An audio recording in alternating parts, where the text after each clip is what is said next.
자, 여기서 보면은 얘들아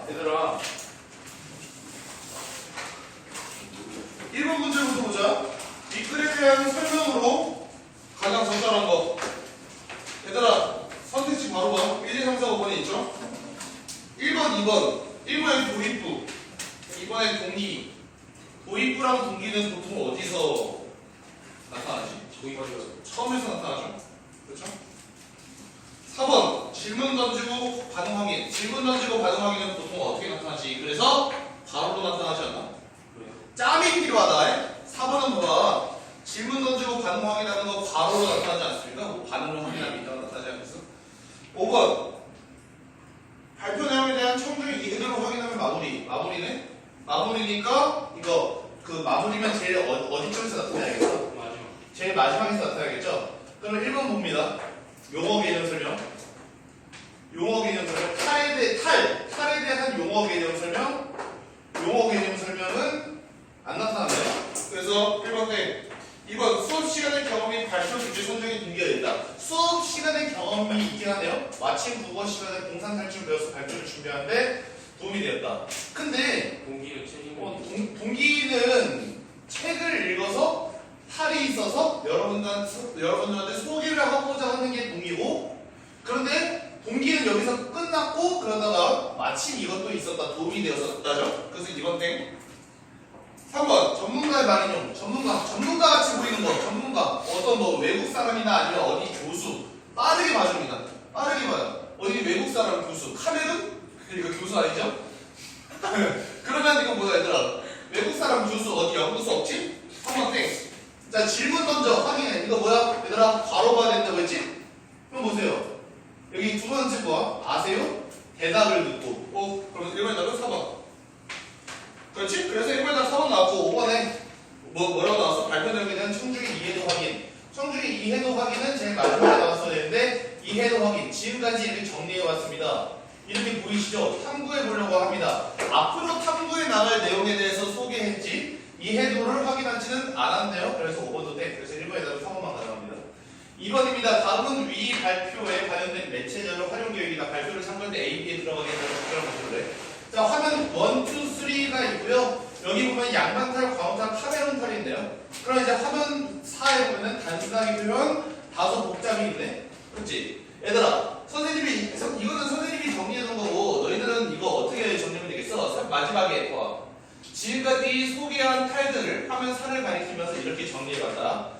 선을 활용하면서 단순하게 표현된 왼쪽 탈들, 화려한 장식의 다소 복잡한 오른쪽 탈이 보이시죠? 자 그러면 왼쪽 탈이랑 오른쪽 탈이랑 어떤 점이 다른 거야 친구들? 어떤 점이 달라? 표현.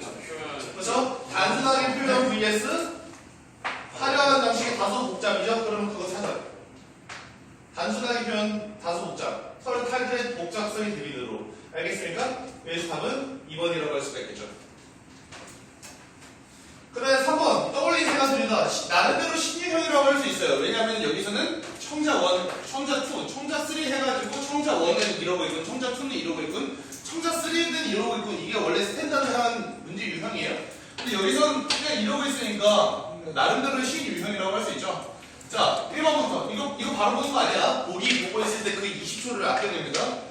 발표 내용을 예측하면서 능동적인 태도로 듣고 있다. 예측. 설명해 주겠지? 이게 예측이 되겠네요. 이 설명해 주겠지가 예측이 되겠죠? 그래서 1번 적절하죠? 2번 발표를 들으며 갖게 되는 의문을 해결하면서 듣고 있다.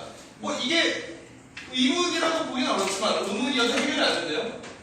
이 두 번째 놈도 의문은 아니고 세 번째 놈도 발표자가 말한 대로 조사해봐도 괜찮을 것 같아. 뭐 발표자의 입장에 공감하고 있는데 근데 여기서도 의문을 해결하고 있는 건 아니죠? 그래서 2번이 답. 틀린 건 2번 반 가능합니다. 이거 틀린 사람.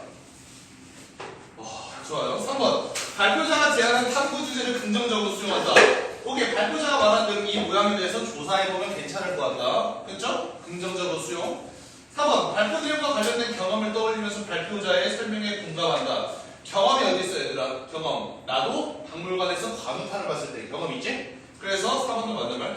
5번 발표를 통해 알게 된 새로운 정보 활용해서 기존 지식을 수정하면서 듣고 있다. 기존 지식을 수정하면서 듣고 있다. 저 탈이 하회 탈인 줄 알았는데 그냥 하회탈이 아니라 많은 하회탈의 한 종류였구나. 많고 많은 하회탈 종류 중에 하나였다. 이것을 이제 알게 된 거죠. 그러니까 5번도 적절하다고 할 수가 있습니다. 왜 웃으시죠? 내가 갑자기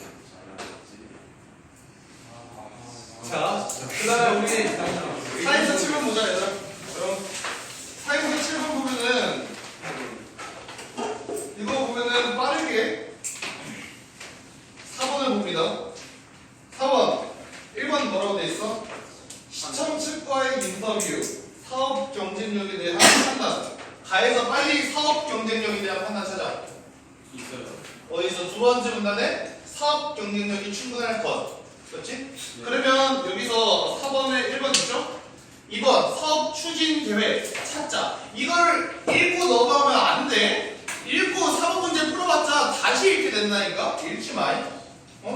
사업 추진할 계획 찾아야 돼. 4번에 2번에서. 그러면 이거 봐봐. 여기서 추진할 계획이라고. 이렇게 뭐만 찾는 거야? 그냥 단어 대조만 하는 거야. 원래 이런 거보다 이해 하는 게 아니에요? 그럼 이거 맞죠? 3번 기대 및 우려사항. 기대 및 우려사항. 우려사항. 기대가 뭐야? 주민 측도 사업이 마을 발전과 학업의 가치 전파에 기여할 것이다. 다만 되풀이되지 않을지는 걱정했다. 그러면 기대, 우려사항이 되겠죠? 맞는 말? 좋아요.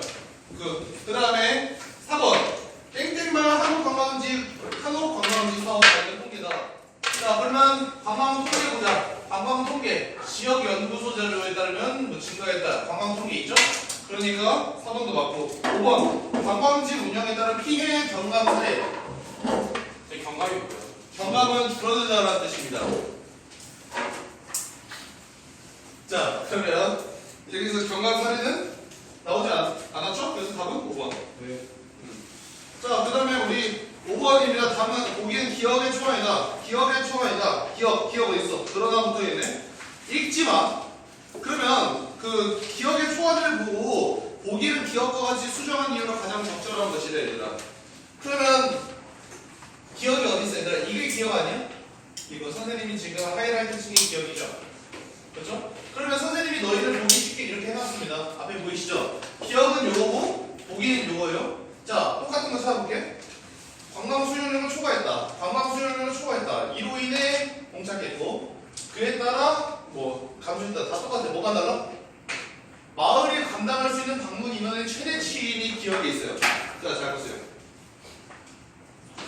기억에는 마을이 감당할 수 있는 방문 인원의 최대치인 관광 수용력이란 말이 있고 너희들이 지금 보고 있는 거기서 보기에는 그냥 관광 수용료만 있어요.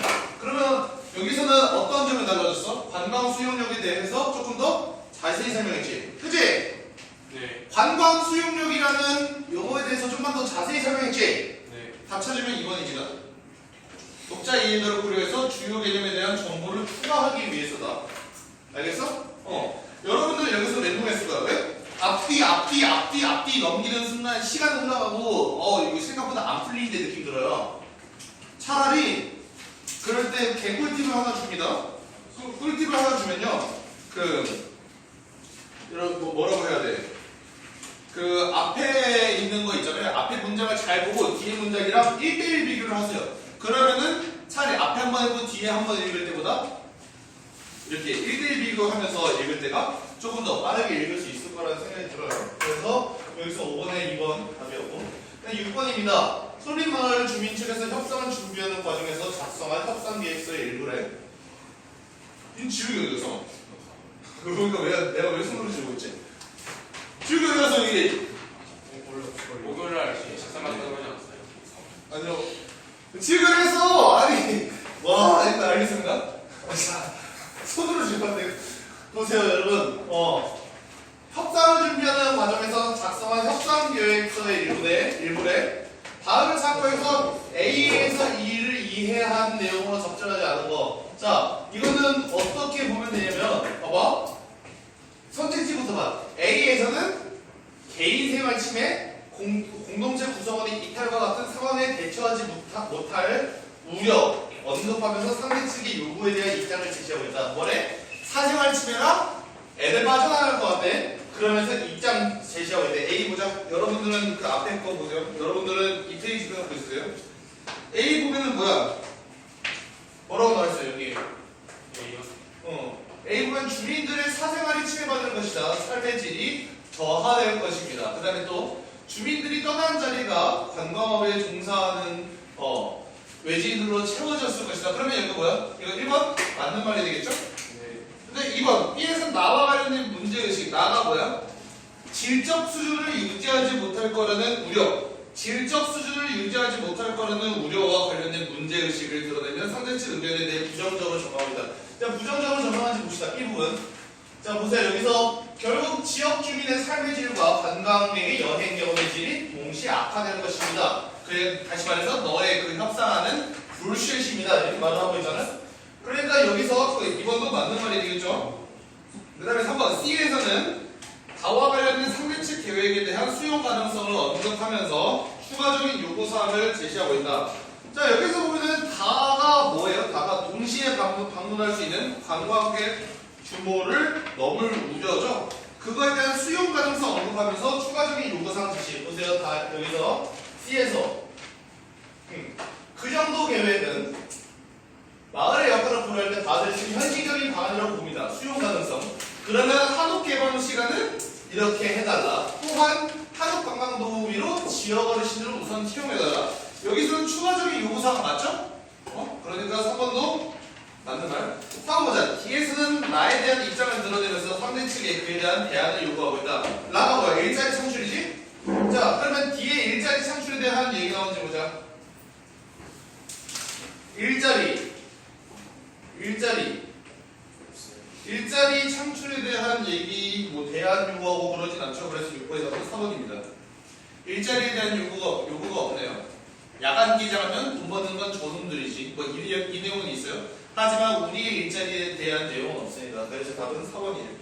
5번. 이에서는 생활복지 개선에 대한 필요성, 생활복지 개선에 대한 필요성 나오죠? 여기 주민 생활복지 개선에 사용해 주십시오. 이게 나오잖아요. 그러니까 이것도 맞는 말이 되겠죠. 자, 그 다음에 7번 봅시다. 나의 담화와 흐름을 고려할 때 A에서 C에 공통적으로 가장 적절한 거. 자, A부터 보자. 관광객한테 한국 내부를 직접 관람하는 기회를 제공하면 만족도를 높일 수 있지 않겠습니까? 그러니까 뭐야? 좋지 않겠습니까? 그렇죠? 좋지 않겠습니까? 다시 말해서 한국 내부 직접 관람하게 해주세요가 되겠죠? 그다음 B 봅시다. 이 방법으로 특정 장소에 관광객이 몰리는 걸 방지할 수 있지 않겠습니까? 좋지 않겠습니까? 이렇게 우리가 해결할 수 있지 않겠습니까? 이런 기대 효과가 있지 않겠습니까? 그렇게 해가지고 우리 관광객을 좀 많이 집어넣을 수 있지 않겠습니까? 이러고 C분 보세요. 그러면 주민들의 소득도 증대되지 않을까요? 오케이, 주민들의 소득이 이렇게 증대가 될 거니까 그대들도 우리들의 말을 좀 들어줘야 하지 않겠습니까? 이런 말이죠. 그래서 7번에 답을 찾아보면 답이 2번이 됩니다. 예상되는 효과 연습. 그래서 상대방한테 자신의 의도를 전달하는 거다. 자신의 의도를 전달한다는 말은 다시 말하면 설득하는 이라는 뜻이에요. 그래서 설득하는 발화라고 보셔도 됩니다. 자신의 의도를 전달하는 발화가 다른 말로 하면 설득하는 발화라고 하게 됩니다. 자, 그 다음에 8번에서 10번 봅시다. 8번에서 10번 가는 학생이 일기래요. 나는 가를 쓴 학생이 친구들과 함께 작성한 글의 소개를. 가는 얘들아 장르가 뭐야? 일기죠? 나는 건의문이네요.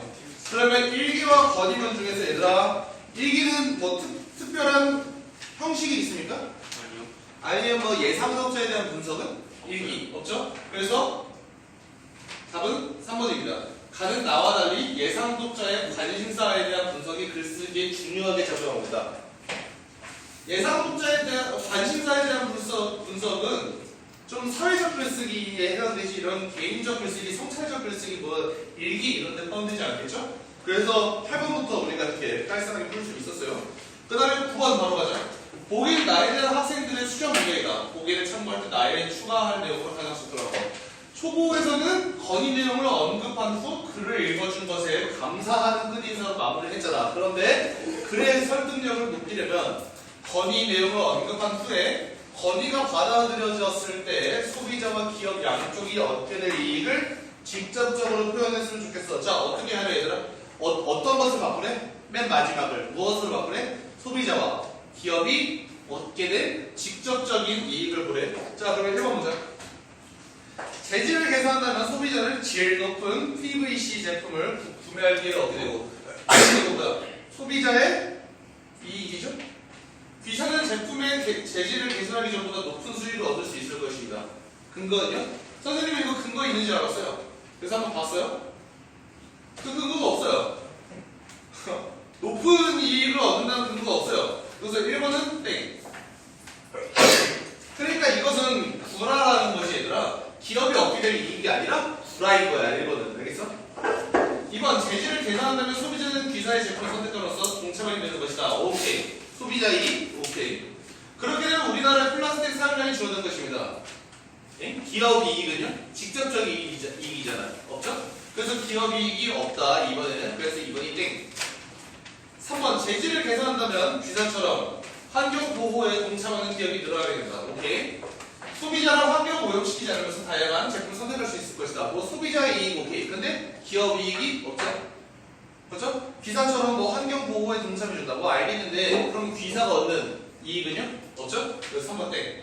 4번 보자. 재질을 개선한다면 소비자는 제품을 구입하면서 환경 오염에 대한 부담을 덜 수 있을 것이며 개선하지 않는다면 귀사의 환경 오염에 대한 부담이 돌아올 것입니다. 개선하지 않는다면 너희들한테 부담이 돌아갈 겁니다. 협박인가요? 이거는 이익에 대해서 말하는 게 아니라 개선하지 않는다면 니네가 얻게 될 손해에 대해서 말하고 있죠. 그래서 이것도 땡. 5번 봅시다. 재질 개선한다면 소비자는 귀사 제품을 구매해서 환경 보호를 실시했다는 만족감을 얻을 것이고 소비자의 이익. 귀사는 매출이 증가할 것입니다. 왜? 신뢰감을 주게 되니까 기업 이익. 그래서 5번이 정답이 되겠습니다. 근데 아직 쌤은 앞에 제대로 읽지도 않았어요. 그렇죠? 이렇게 읽지도 않아도 문제가 풀리는 게 문제죠. 앞에 읽었나요? 안 읽었으면 그냥 이 보기에 따라서 하라는 대로 하면 되잖아요. 이 문제도 좀 변형된 문제라고 할 수 있어요. 얘들아. 좀 새로운 유형이라고 할 수 있지. 왜? 원래 이거 어떤 유형에서 이거 나왔어? 동아리 같은 거 홍보 문구 만들 것이다. 비유 하나 넣고 대구 하나 넣고 뭐, 그 문제 있지 않았어요? 벌써 까먹었나? 그치? 그 문제 있었잖아. 그 문제가 이렇게 바뀐 거잖아. 너희들 그 문제 풀 때 혹시 앞으로 돌아가서 다시 처음부터 끝까지 다 읽은 다음에 문제 풀었습니까? 아니죠. 그냥 거기서 대구 있는지 비유 있는지 그거 찾아보고 답을 내릴 수 있었는데 여기서도 마찬가지였습니다. 앞으로 넘어갈 필요가 없었던 거죠. 그 다음에 다시 10번 가봅시다. 다음 나를 작성한 후 추가로 수집한 자료다. 자료를 활용해서 나의 기억에서 이름을 수정 보완하고자 할 때 적절히 나는 거. 자, 가에서 논문 자료 보세요. 플라스틱은 뭐 이렇고 이렇지만 환경 오염을 일으킨다. 다시 중요한 정보만 짝짝 보자. 얘들아, 플라스틱은 어떤 문제가 있대? 플라스틱은 환경 문제가 있대요. 환경 오염을 일으킨다. 그렇죠? 플라스틱은 그리고 성분에 따라서 이렇게 나뉜다. 이런 것들은 필통에 쓰인다. 이거 뭐 인지 의아할 수가 있다. PET는 스타메이트가 첨가되지 않는다. 그래? 자, 그 다음 통계자료 봅시다. 1인당 연간 플라스틱 사용량. 이럴 때 우리가 1등 먹어줘야 제맛인데 안타깝게도 우리가 1등 먹지 않았어요. 이런 거, 여기서 통계자료를 볼 때는 반드시 무엇을 보냐면 두드러지는 통계만 봅니다. 그 나머지는 다 버려도 됩니다. 봐봐, 1인당 연간 플라스틱 사용량이 세계 1위에서 6위 증가. 자, 두드러지고 뭐만 볼 수 있어요? 그러니까 이거, 이 정도. 첫 번째. 3등이라는 거. 두 번째, 연간 플라스틱 사용량이 스테딜리하게 올라가고 있다는 거. 그죠? 그 다음에 계속 상승한다는 거. 이거 두 가지만 우리가 볼 수 있겠네요. 그치? 자, 그 다음에 혹시 이것이 뭐, 어떤 어떤 연도에서 얘들아, 혹시 우리나라가 가장 급격하게 상승하거나 한 것이 있나요? 저거 이제 13, 14. 이것도 애매하지 않나? 이게 더 커 보이는데? 약간 사회문화 문제를 푸는 느낌? 이거보다 이거 누구야 이놈들? 대만 친구들? 대만 분들이 더 크게 올랐잖아. 이거 봐봐. 이 시기도 또 오른 것 같은데 체코가 오지인데요? 체코가 엄청 크게 올랐는데? 그렇지? 답이 3번입니다, 여러분. 디귿 보세요. 디귿 뭐라고 나와있어? 디귿 보면은 증가율도 매우 높다고 합니다. 오케이. 나라고 하면서 정확하게 제시하자. 우리나라의 1위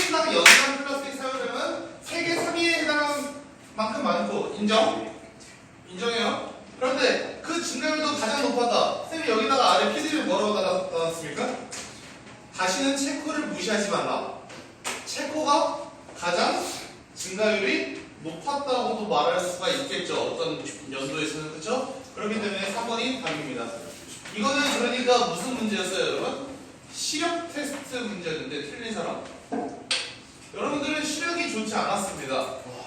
앞으로 9월 모평 보기 전에는 안경을 반드시 도수를 하나를 더 올리시기 바랍니다. 알겠습니까?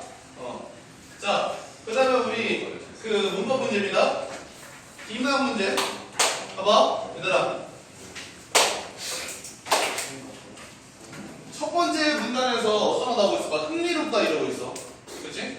그러면 여기다 인트로듀스 하는 문장이네? 소개하는 문장이네? 그러면 빨리 개념 찾아요. 개념 찾으면은 여기 한 언어의 어휘 체계 내에서 개념은 존재하지만 실제 단어가 존재하지 않는 경우를 어휘적 빈자리라고 한다. 그치? 얘들아 뭐 흥미롭대 얘가. 얘가 흥미로워하는 건 중요하지 않아. 그럼 개념이 뭔데? 어떤 썰을 풀려고 지금 이렇게 아가리를 털고 있는 건데 그러면 요거라고 그러죠? 이 썰을 풀려고. 그렇죠? 어휘적 빈자리에 대해서 얘기를 하고 싶대. 그치? 어휘적 빈자리는 계속 존재하기도 하지만 다양한 방식으로 채워지기도 한다. 그렇다면 어휘적 빈자리가 채워지는 방식에는 어떤 것들이 있을까? 그러면 이 글에서 가장 중요한 것은 무엇이다? 어휘적 빈자리가 채워지는 방식이다. 첫 번째 나오네? 그 다음에 뭐 나오겠어? 두 번째 나오겠지? 그 다음에 세 번째. 그럼 왜 같이 되나? 첫 번째 방식은 단어가 아닌 구를 만들어서 빈자리를 채우는 방식이다. 영어에서 배우잖아. 구와 절은 다르잖아. 절은 동사형용사가 나오는 거, 동사형용사? 주어 동사가 나오는 거고 영어에서.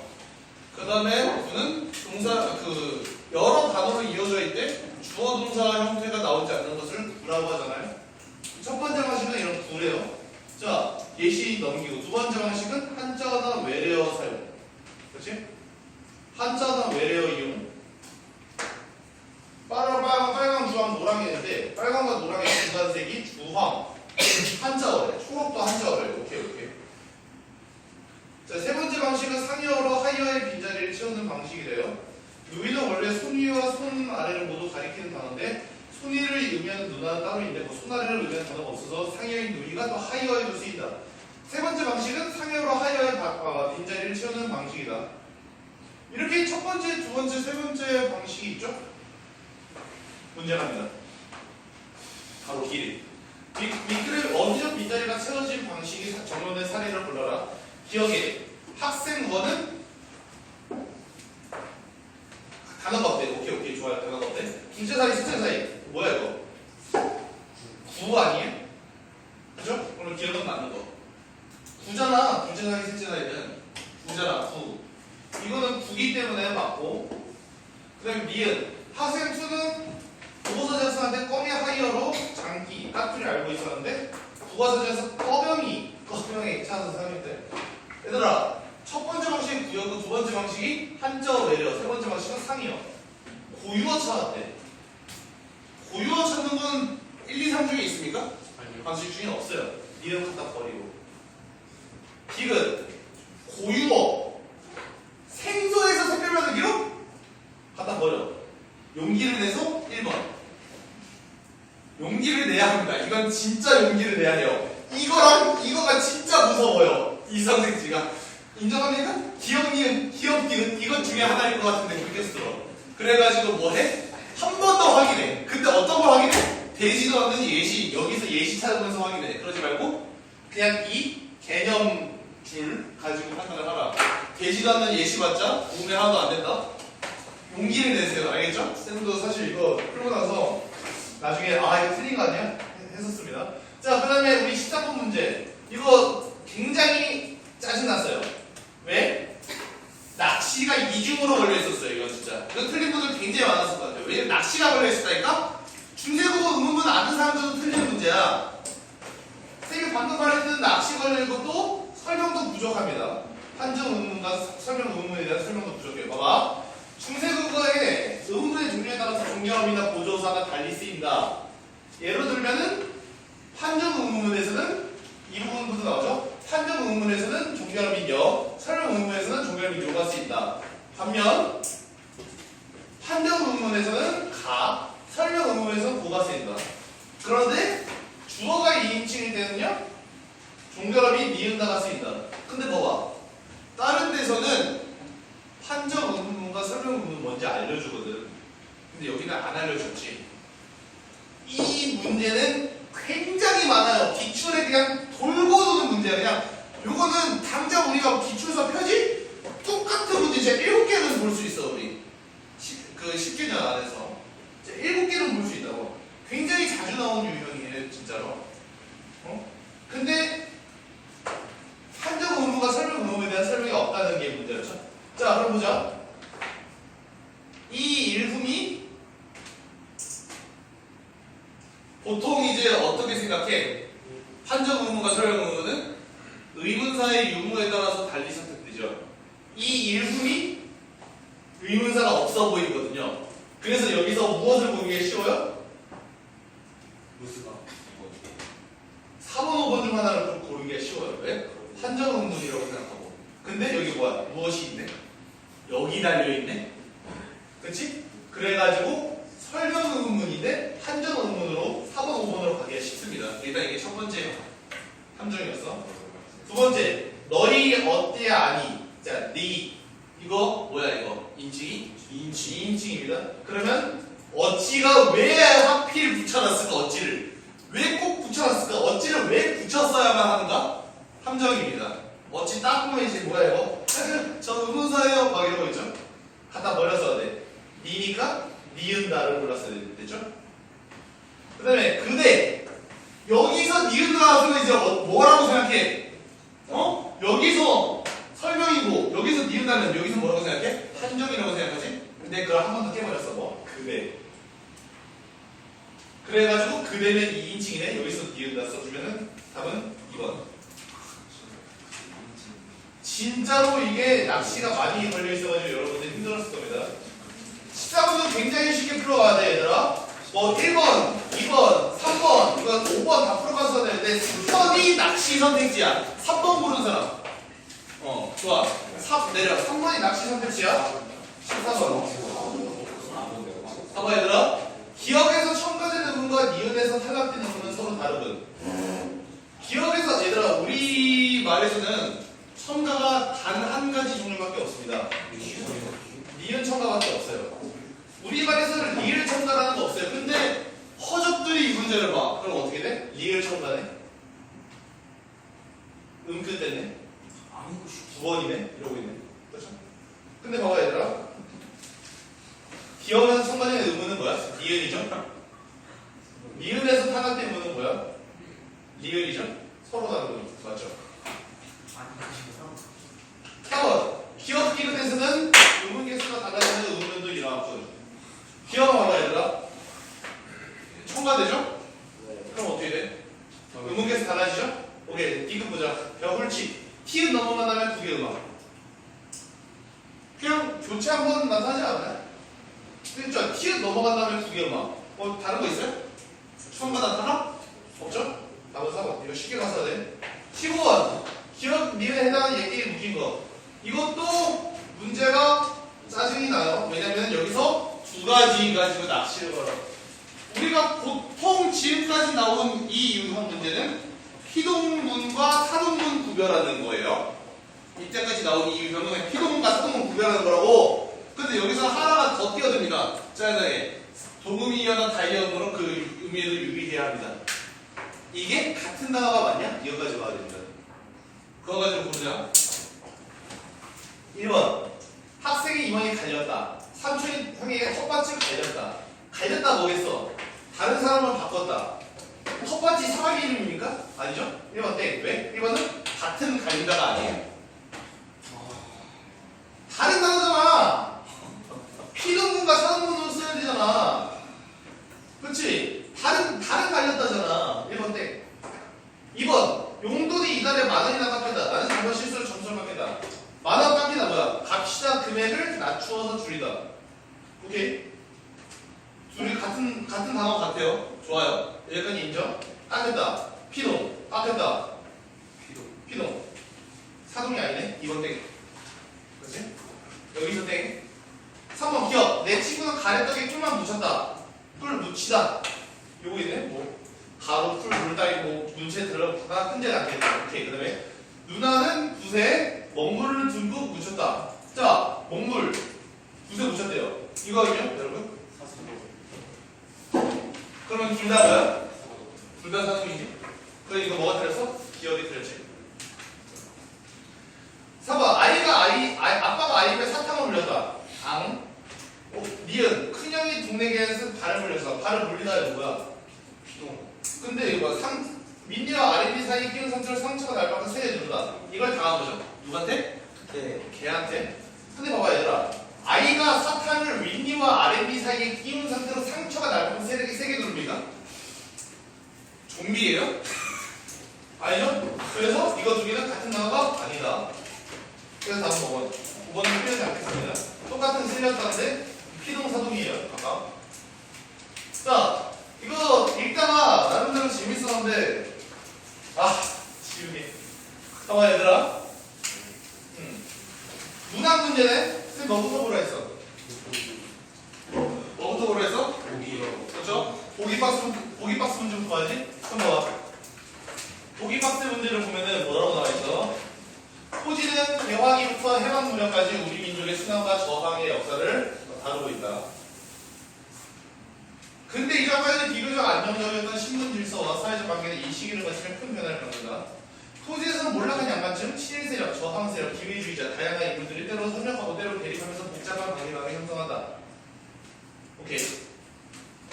그럼 여기서 얘들아, 여기서 볼 수 있는 건 뭐예요? 신분 질서, 사회적 관계의 변화, 또 다양한 인물들이 때로 협력, 때로 대립하면서 복잡한 관계망을 형성한다. 이거지? 네. 근데 쌤 이거 그냥 앞에 글 안 보고 이거 보고 했거든? 그럼 답이 나왔다. 봐봐. 한번 보세요. 봉순이가 달려들어 서희 몸을 잡아당기는 걸 봐. 이전까지 비교적 안정적이었던 신분 질서가 흔들리며 봉순이와 서희의 협력관계 안 되고. 오케이. 그럼 봉순이가 달려들어 서희 몸을 잡아당기는 것은 서희를 주변 패는 건가 보네? 그렇죠? 서희 뚝배기 깨는 건가 보죠, 봉순이가. 그래서 봉순이가 서희한테 이제 협력관계가 약화되고 있대. 오케이. 그럼 봉순이가 낮은 놈이었나 보네. 봉순이가 잡아당기기에 신분질서 흔들리는 거니까. 그럼 보자. 봉순이 잡아당기는 거 보겠습니다. 여기부터 서희 2년 썩 나오지 못할까? 나오길 기다리는 홍씨. 이건 아니다. 기다리진 않죠? 썩 나오지 못할까 해놓고 지가 들어갑니다. 방문 박차고 들어가서 서희 끌어일으켜. 2년 소리인 줄 누가 모를 줄 알았더냐? 자, 내 왔다. 죽여봐라. 화장단 불러드릴 것 없이. 그 여기서 볼 수 있는 거? 서희가 뭐 했나? 걸렸나 서희가? 뭐 하려다가? 거품이 입가에 묻어나온다. 얘 좀 미친 것 같아요. 일단. 자, 못 죽이겠니? 손이 뺨 위로 나갔다.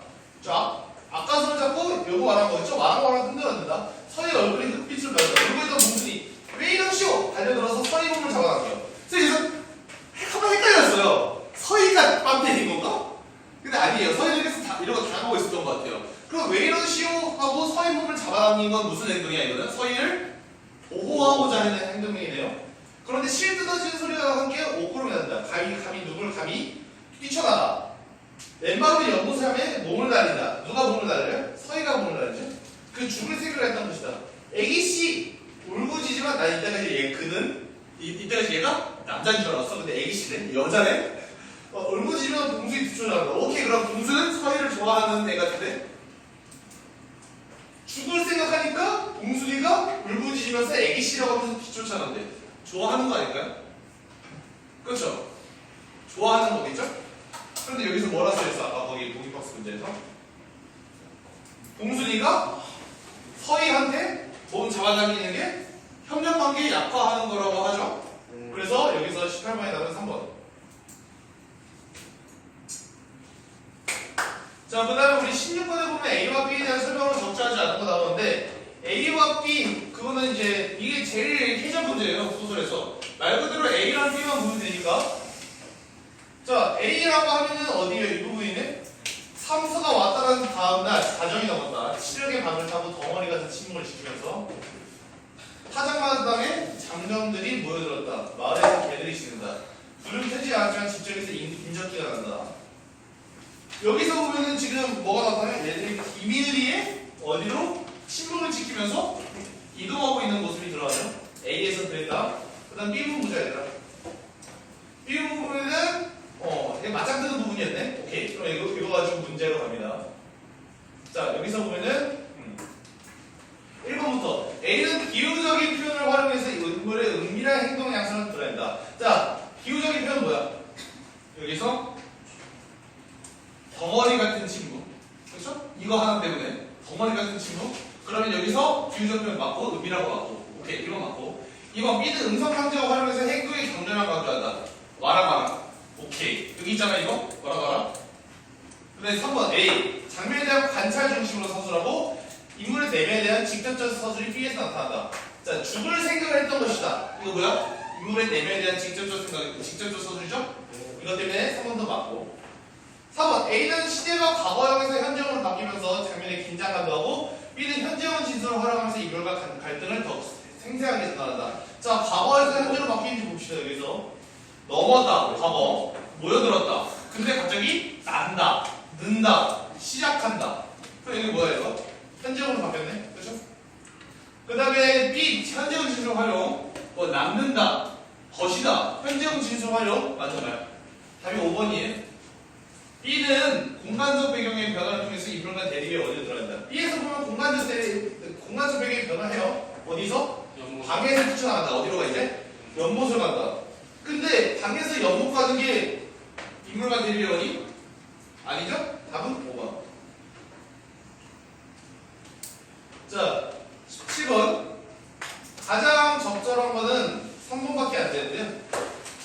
그래서 3번에서 디귿 보면은 지금 어떤 게 나와 있어요? 여기서 화정문 불려드릴 것 없이 미년 소행일 줄 내가 모를 것 같았느냐? 그냥 미년 소행이지.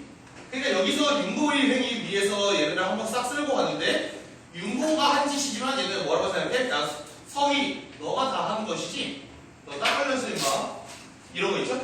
화정문은 뭐예요? 이 화정문이 나타내는 것은 윤보네 애들 의병이라고도 할 수가 있겠고 윤보 일당이라고도 할 수가 있겠죠? 윤보 일당. 그렇죠? 이 화정문이. 그러면 여기서 봤을 때 우리가 의병이고 윤보 일당이니까 여기서 보이는 자신을 습격했던 우리 의병, 윤보 일당, 화정문이라고 부르면서 서희가 그들과 공모했다고 물어가고 있다. 오케이? 답은 3번입니다. 자, 그러면 우리가 이렇게 했고요. 이렇게 하면 벌써 소설이 끝났어. 그럼 이제 고대 그리스 시대 사람들 문제를 봅시다.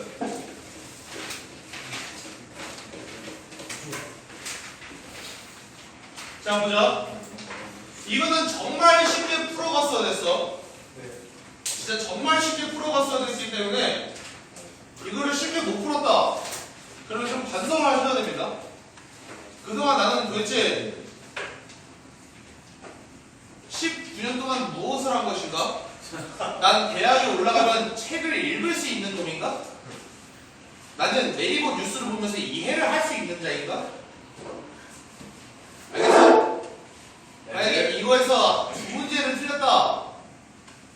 대학교 올라가도 문제야, 그런 친구들은. 알겠어? 자, 그럼 보죠. 고대 그리스 시대 사람들은 신에 의해서 우주가 운행된다고 믿는 결정적. 봐봐. 쌤이 맨날 문제 풀면서 유형을 알려줬잖아. 고대 그리스 나왔어. 누구 나온다? 철학자. 아토텔 같은 거 하는 나온다. 그래서 옛날 새끼들은 이렇게 설명했는데 얘부터는 이렇게 보더라. 맨날 이거잖아. 바뀐 적이 없어. 고대 그리스 고대 로마 무슨 막 헬레니즘 시대 뭐 어쩌고 다 필요 없어. 그냥 옛날 사람들 이랬었는데 이 친구가 나타나고 나서 이 친구의 이론이 오져버렸다.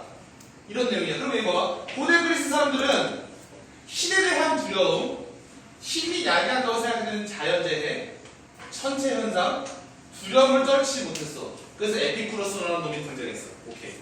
에피쿠로스가 중요한 거죠, 여기서. 그치? 에피쿠로스가 중요한 거야. 에피쿠로스는 당대 사람들이 이런 잘못된 믿음에서 벗어나도록 하는 것이 중요하다. 이게 잘못된 믿음인 거지, 이게. 그치? 이를 위해서 인간이 행복에 이룰 수 있도록 자연학을 바탕으로 자신의 사상을 전개했다. 자연학을 바탕으로. 그럼 얘들아 봐봐. 자연학을 바탕으로 자신의 사상을 전개한 이유가 뭐야? 두려워해서. 인간이 행복을 이룰 수 있어. 오케이. 인간의 행복을 이룰 수 있도록. 이게 목적이잖아. 그렇지?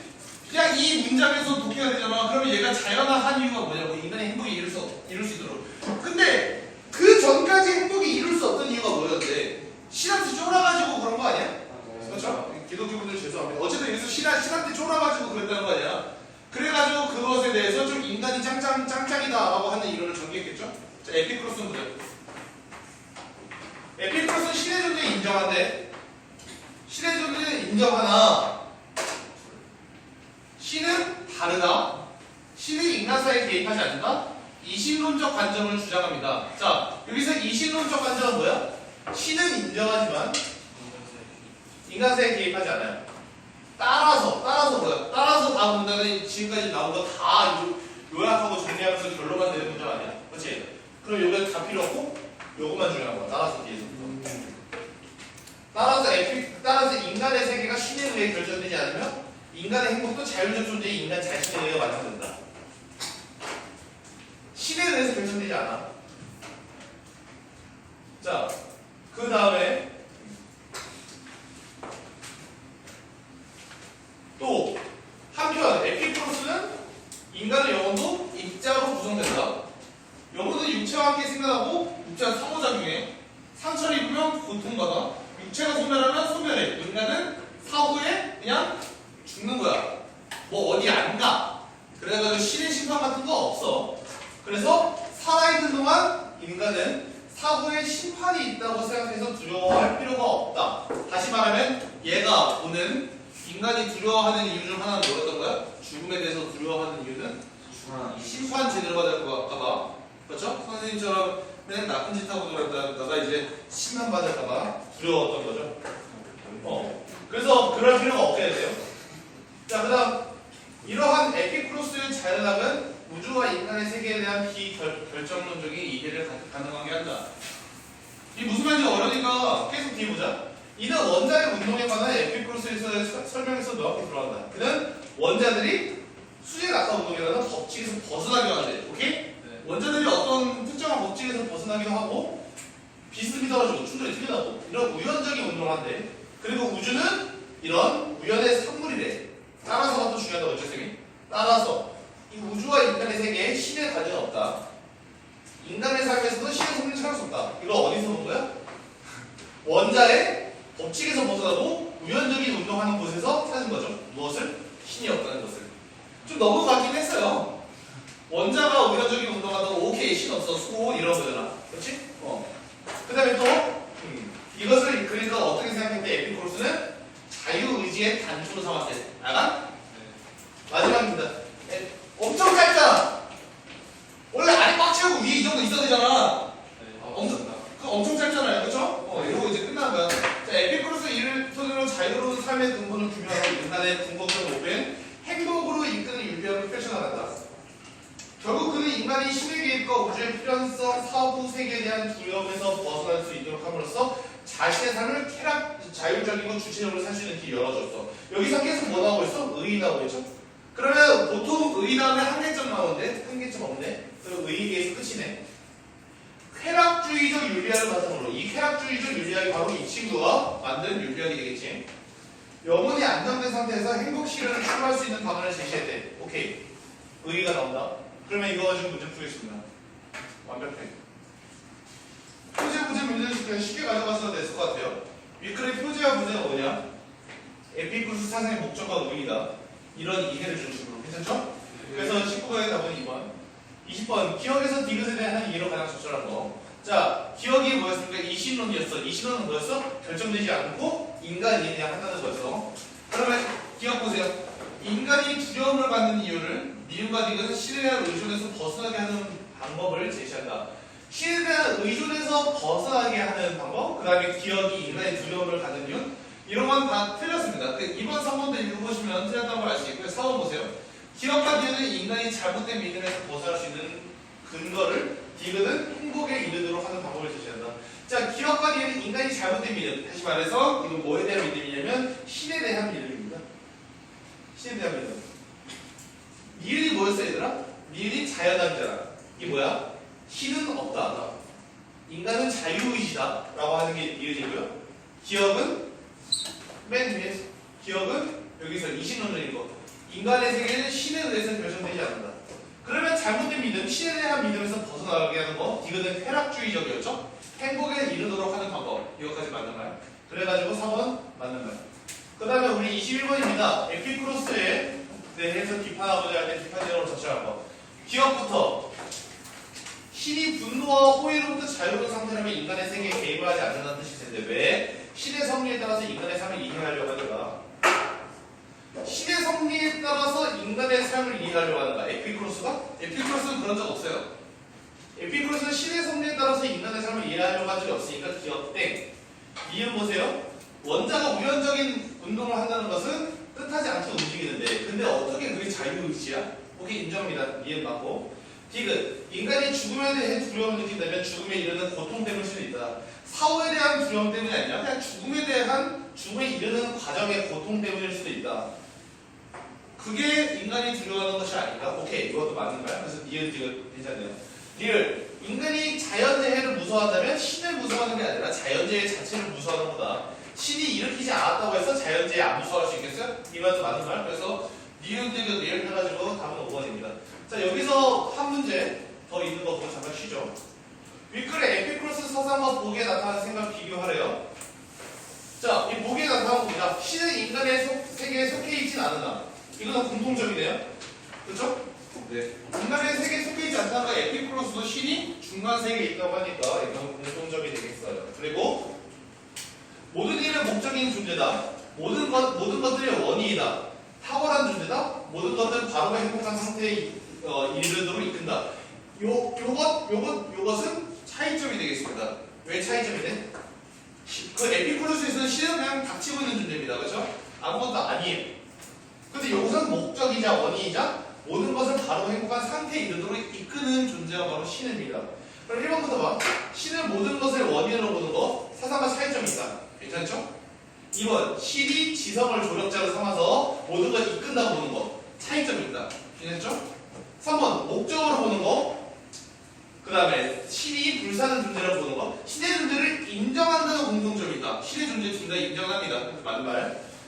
4번 신이 모든 것들을 바로 행복한 상태에 도달하게 한다는 보기의 생각은 행복이 인간 자신에 대해 완성된다고 보는 에피쿠로스의 사상과 차이점이 있다. 다시 말해서 행복해지는 거 이 보기에서는 신이 행복하게 해주는 거고 에피쿠로스는 내가 직접 행복해지는 거죠. 그래서 차이점이 있군. 맞는 말. 5번 봅시다. 5번 보면은 신이 인간의 세계에 속해 있지 않다고 보는 보기의 생각, 신이 중간 세계에 있다고 보는 에피쿠로스의 생각. 이건 보세요. 신의 영향력이 인간 세계 외부에서 온다고 보는 공통점입니다. 에피쿠로스는 신의 영향력이 없다고 봅니다. 에피쿠로스는 신의 영향력이 전혀 없다고 봐. 그래가지고 답은 5번. 좋아요. 잠깐 쉬고 우리 반 정도 했는데 그 뒤에 그 문학 같은 거는 쉽게 끝날 수 있어요. 그래서 이 뒤에는 이 통화 정책과 그 다음에 이거 뭐야? 미토콘드리아를 풀려는 것을 더 중심으로 두고 문학을 빨리 나가도록 하겠습니다. 쉬고 오세요. 제 생일입니다. 원숭이 생일이야? 오늘 누구 생일 모이라고 했었잖아. 저 내일 모레 생일이에요. 형원이? 나예요. 아 그래? 불화가 아니라면 너는 쌤이 이디야 커피 그 상품권 상품권이래. 몰라서 어쩌 볼까요? 너야 19일 이디야 커피 아이스 아메리카노. 요즘에 그 밥을 짱이죠? 조금 얘기해도 자 가자 얘들아. 이건 조공이죠? 그죠? 얘들아 앞부분 줄거리 부분 있지? 23번부터 26번까지 조응전 같이 보도록 하겠습니다. 그래서 앞부분 줄거리 조응은 송나라 회복을 위해서 태세를 구해서 함께 미국으로 가고 있었다. 근데 서번국 병사가 매복한 한국을 향합니다. 한국이라고 하면은 이제 그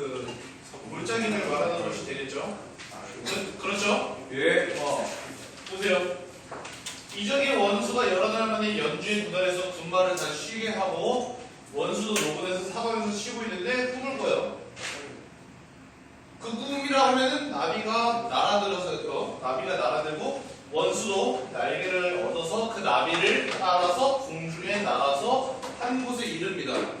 한 곳에 이르니까 첩첩한 산중에 수복이 빽빽한 곳을 깊이 들어간다. 그 가운데 광활해서 완전한 별세계라. 다시 말하면 얘가 지금 어디로 가고 있다? 그리고 숲숲숲숲이요. 천상계로 가고 있다. 이게요.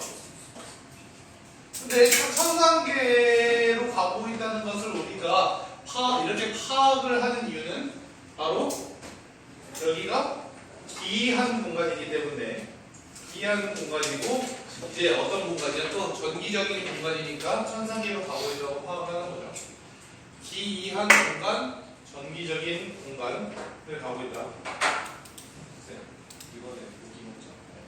네? 일단 이거 할 수 있는 것도 하고 그렇군요. 괜찮아요? 자, 그래서 우리가 이렇게 별세계가 A 부분이 있었고 그 다음에 B 부분 보면은 B 부분을 보면은 우리 이날 항구에 도달하니까 새는 서쪽산 위로 떨어지고 다른 동쪽 고개 위로 떠올라가는데 무심한 잔나비는 달빛 아래에서 슬프르고 잔나비요? 그렇죠. 그윽한 두려움은 불령이를 일삼았다. 그러니까 여기서 뭐 가슴을 찌르는 듯하고 계속 막 슬펐어 봐. 슬픔의 염려야. 그러면 우리가 이 가운데에 뭐가 나오길래 슬픔과 염려가 계속 끊이지 않죠? 이렇게 가는 동안. 가는 동안 여기서 천상에서 무슨 소리 들었어? 응? 곧 죽는다고 얘기했어. 봐봐. 다시 여기 A 아래 볼게. 궁궐 밑 바라보니까 노인 앉아있어. 얼굴은 막 관옥 같아. 황금관 용포에 높이 앉았어. 무수한 사람들이 열조에서 큰 잔치를 배설하고 큰 잔치 열었죠? 그죠? 큰 잔치 열고 술과 음식이 가득한 중에 예쁜 사람들도 앉아있어요. 그 아름다움이 측량 없더라. 좌석에 가득 앉은 사람들이 여러 왕의 흥망성쇠와 만고역대를 막 이러고 있어. 제왕이 군부에서 그대들은 각각 공을 밝혀 올려라. 제왕이. 그러니까 사람들이 각각 공을 밝혔는 글을 올렸어요. 누구한테 올렸어? 투 누구야? 제왕이죠. 서로 공을 치하해 주거나 평가해 주었습니까? 서로? 사람들이 서로? 아니죠. 그럼 누구한테?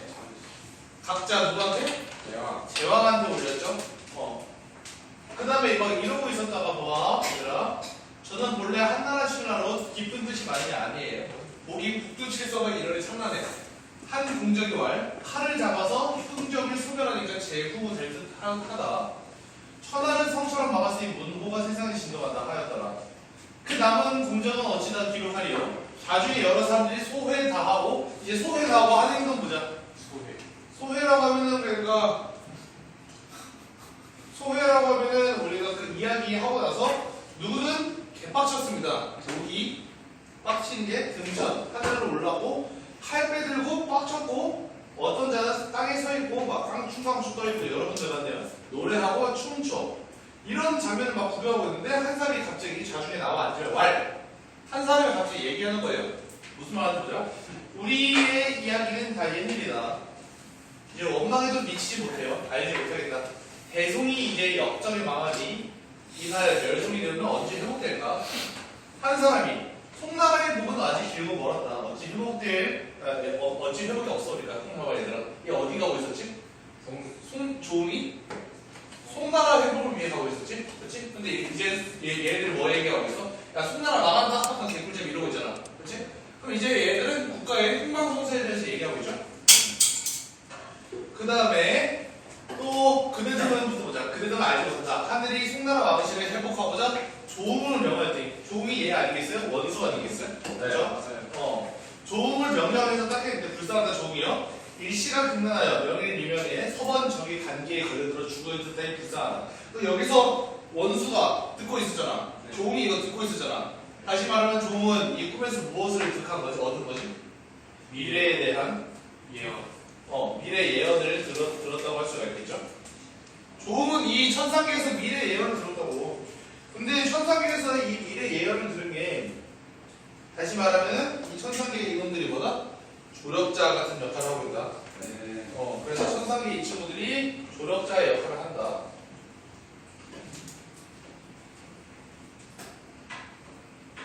네. 자, 그 다음에 보면 여기서 또 우리는 분명 종이 죽으리라 하고 불쌍한 공론을 했는데 대운이 막히지 않았어. 운이 큰 운이 막히지 않았으니까 천수를 어떻게 해? 천수라고 하면은 그 하늘과 땅의 그 기운인 것 같네요. 그 운명을 어떻게 할까? 저 원수가 깨달으니 남가일몽이라. 남가일몽이라고 하면 뭐예요? 이거는 잠깐 동안에 꿈. 몽자가 꿈 몽자죠? 네. 원숭이 몽자가 아닙니다. 그래서 이거는 꿈 몽자. 그래서 잠깐 동안의 꿈이다. 그래서 원수가 꿈속의 일을 생각하니까 안 좋은 거야, 기분이. 왜? 자기가 곧 뭐에 빠진다? 서번놈들의 계략에 빠진다. 함정에 빠진다. 그것을 깨닫게 된 거죠? 그러니까 염려가 끊이지 않았다. 그래서 B 부분 보면은 막 이러고 있는 거야. 슬피 울고, 슬피 울고, 뭐, 불령이 일삼고 이런 모습이 보이죠. 그럼 우리가 여기서 한번 답을 찾아보겠습니다. 여기서 답을 찾아보면 A, B. 자, 우리 21번, 아니, 우리 24번부터 가자. 24번부터. 네. 5번. A에서는 비현실적 공간이고, 신비로움. B에서는 현실적인 공간이고, 불길합니다. 왜 여기선 불길함인 거죠? 근데 여기서 왜 불길함이야? 그 흥망성쇠 얘기가 흥망성쇠 이야기 듣고 가서 좋아요. 계략. 곧 계략이 있는 거잖아. 그렇지? 그 다음에 비현실적 공간에서 느껴지는 신비로움. A 맞는 말이 되겠죠. 그래서 23번에서는 5번입니다. 알까? 천천히요.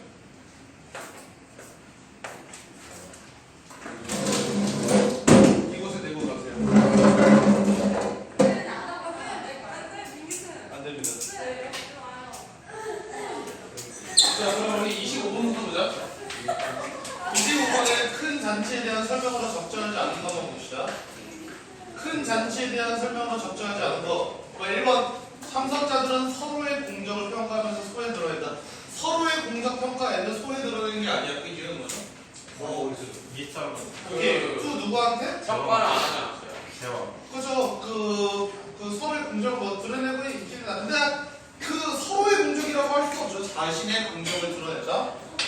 그렇죠? 누구한테? 대왕한테. 그래서 25번의 답은 1번만 될 것 같아요. 2, 3, 4번은 다 맞는 말이니까 제발 한 번만 더 복습하시길. 자, 그 다음에 우리 이렇게 24번이랑 25번 했고요. 그 다음에 우리가 A, B 부분이 있었죠. 이 부분 뒤에 한번 읽어보겠습니다.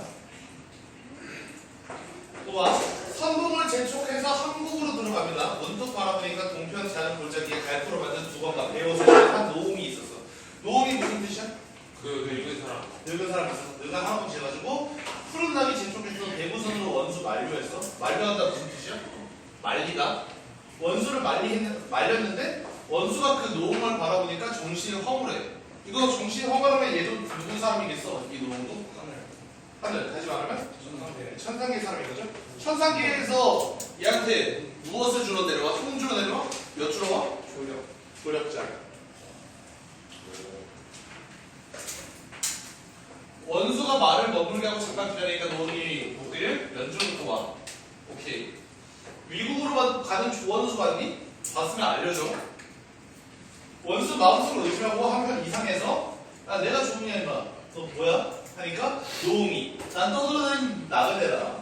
성품이 나와 남바다가 빼어난 산천과 명승지를 즐겨 구경하고 좀 다녔는데 오로봉에 갔다가 도사를 만나서 3일을 머물렀더니 출발 때 서차를 주면서 그대에게 오늘 오시 전화라 하여 나귀를 몰아서 왔는데 피곤한 나귀 탓으로 시간을 넘겨버렸어요. 귀엽네요 되게. 나귀가 피곤해요. 시간을 넘기면서 염려했대요. 염려했는데 만나니까 즐겁다. 그쵸? 이런 말을 했고 그 다음에 뭐래? 한 통 편지를 줬어. 자, 한 통 편지는 어디서 보낸 거라고 할 수 있죠?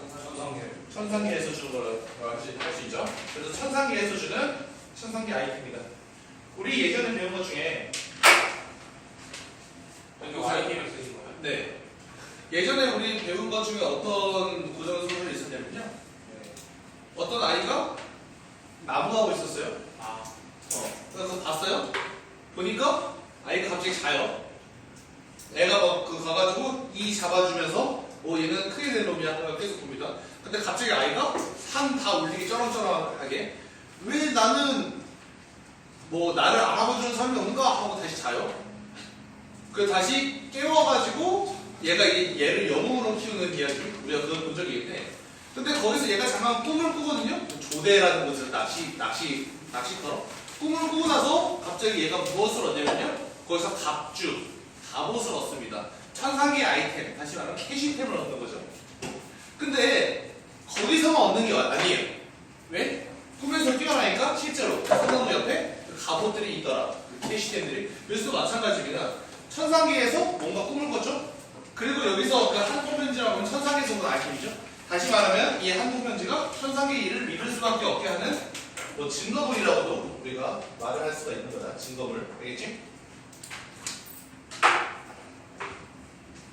자, 그리고 노음을 바라보니까 행색이 아득했 때. 노음은 다시 어디 간 거야? 텔포에서 어디 간 거야? 알겠어? 마음속으로 너무 신기해서 그 편지를 급히 떼어보니까 다른 말은 너가 한국에 들어가지 말고 성중으로 먼저 들어가서 포를 한번 쏘라. 무슨 말이야 이거? 포를 한번 쏘라라는 게 부시로 들어가지 말래. 그리고 이제 뭐 하래? 포 한번 쏘래. 포를 왜 써? 왜 써? 있는 거 확인 한번 해라 이런 느낌이야. 뭐 무슨 소리야? 와드 막으면서 알아듣는 소리야. 그러니까 다시 말하면 너 글로 해석하면은 함정이다 이런 거 알려주는 거죠. 그래서 원수가 편지 다 보고 대교실색에서 갑자기 누구 불러가지고 야 들어가지 못하게 해라. 이미 들어왔대. 헐. 근데 크게 놀라면서 너 이렇게 오더를 합니다. 빨리 데리고 나오라 하니까 다행히도 군사를 몰려서 돌아옵니다. 자, 그럼 여기서 23번 정말 쉬운 문제. 23번 이거 틀려서는 안 되지 얘들아. 노음은 자신의 계획보다 늦게 도착했어. 늦게 도착한 이유가 뭐야? 그 꿈 잠자느라 잠자느라? 장난이 때. 나비가 뭐해서? 시간 멀어서 나비가 피곤해서. 그래서 기었다고 했잖아. 그래서 근데 나비가 피곤한데 불구하고 조금 만나서 너 즐겁다고 하지 않았어? 네. 이거 누가 틀렸어 이거? 수영이요. 와, 너 이거 왜 틀렸어야만 했니? 이 3번 선택지를 진짜 적절한 거 아니에요? 이 3번 선택지를 보고도 이것이 답이 아니라고 생각했니? 2번은요? 원수는 한국에서 연주를 가는 도중에 사관에서 쉬려고 군마를 멈췄다. 꽤 나쁘인 것 같은데. 한국에서 연주에 도달해서 군마를 다 쉬게 하고 죽고 싶습니까 진짜? 네, 쉬게 하고. 자 보세요. 근데 이거 봐. 한국을 향하고 있죠? 그러면 한국에서 연주니까 잘 보세요. 한국에서 연주를 가는 도중입니까? 한국에서 연주 가는 도중이냐고? 한국에 가는 도중 연주 아닙니까? 한국은 그 뭐 하는 곳이야? 애들 내복해 있는 곳이야. 그렇구나. 네. 3번이. 다시 한국을 향한다. 그러던 중에 연주에 도달해서 이거 한국에서 연주를 간 거예요? 아니죠? Are you Korean? You speak Korean? 좋습니다. 조심들 하세요 여러분. 괜찮아요. 이런 실수 9편 때만 반복하지 않으면 됩니다. 알겠죠? 네. 9편 때는 이런 실수를 반복하지 말자 진짜로. 자, 26번 보자 얘들아. 26번. 좋은 점에서 꿈은 초월적 세계의 뜻을 주인공한테 전달하는 기능한데 전달자가 구체적 증거물을 통해서 초월적 세계의 뜻을 확인하게 됩니다. 자, 2번 보세요. 행동 중에 슬퍼하는 것은 왜 슬퍼했지 이게? 왜 슬퍼했어 얘가? 죽을까봐. 그러니까 거기서 무슨 얘기 들었는데 꿈에서? 서상께서 청나라 망한다. 손나라 망한다 또 죽는다 이런 얘기 들었지? 그것에 대해서 슬픈 거야. 근데 확신하지 못한 거야 지금은? 확신하지 못한 거야 지금은? 그럼 확신해야 돼? 전쟁에 패한 혼이 될 것이라는 걸 나 스스로 확신해야 되나? 나는 전쟁에서 패한 혼이 되겠어. 확신하는 겁니까? 아니죠? 아예 이상한 말이 나오고 보세요. 전쟁에 패한 혼이 될 것이라는 꿈속의 말 때문에 신경 쓰여서 슬퍼하는 거라고 하면 됩니다. 알겠어요? 네. 여기를 어떻게 바꾸면 돼? 신경 쓰여서 으로 바꾸면 되겠죠? 그래서 답은 2번. 자, 통화정책 보자. 통화정책. 전통적인 통화정책을 보자. 전통적인 통화정책은 정책금리를 활용해서 물가를 안정시키고 경제안정을 도모하려는 것을 목표로 한다. 중앙은행과 경기가 과열됐을 때 정책금리 인상을 통해서 경기를 진정시키고자 한다. 정책금리 인상으로 시장금리도 높아지면 가계 및 기업에 대한 대출 감소로 신용공급이 축소된다. 신용공급의 축소는 1에서 1하고 이런다. 오케이.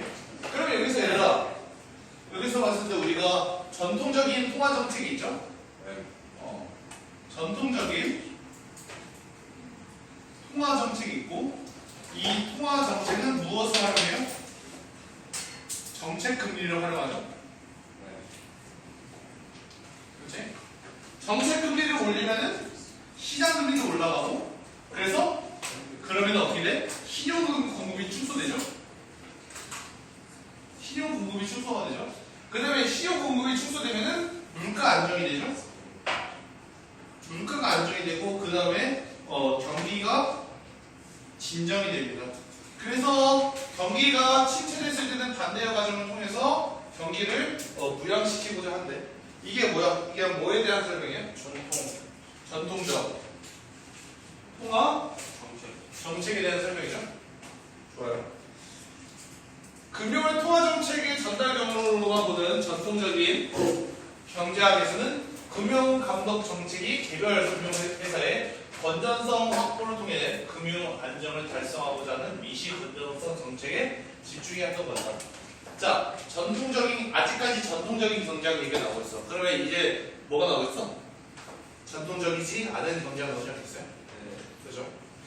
전통적인 경제학에서는 금융감독 정책이 개별 금융회사의 건전성 확보를 통해서 금융 안정을 달성한다. 그러면 개별 금융회사가 뭔지 모르겠지만 건전하면 어떻게 된다?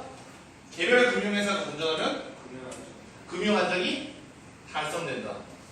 이게 뭐다? 미시 건전성 정책. 미시 건전성 정책은 뭐예요? 개별 금융회사가 건전하면 금융 안정이 달성된다는 거. 좋아.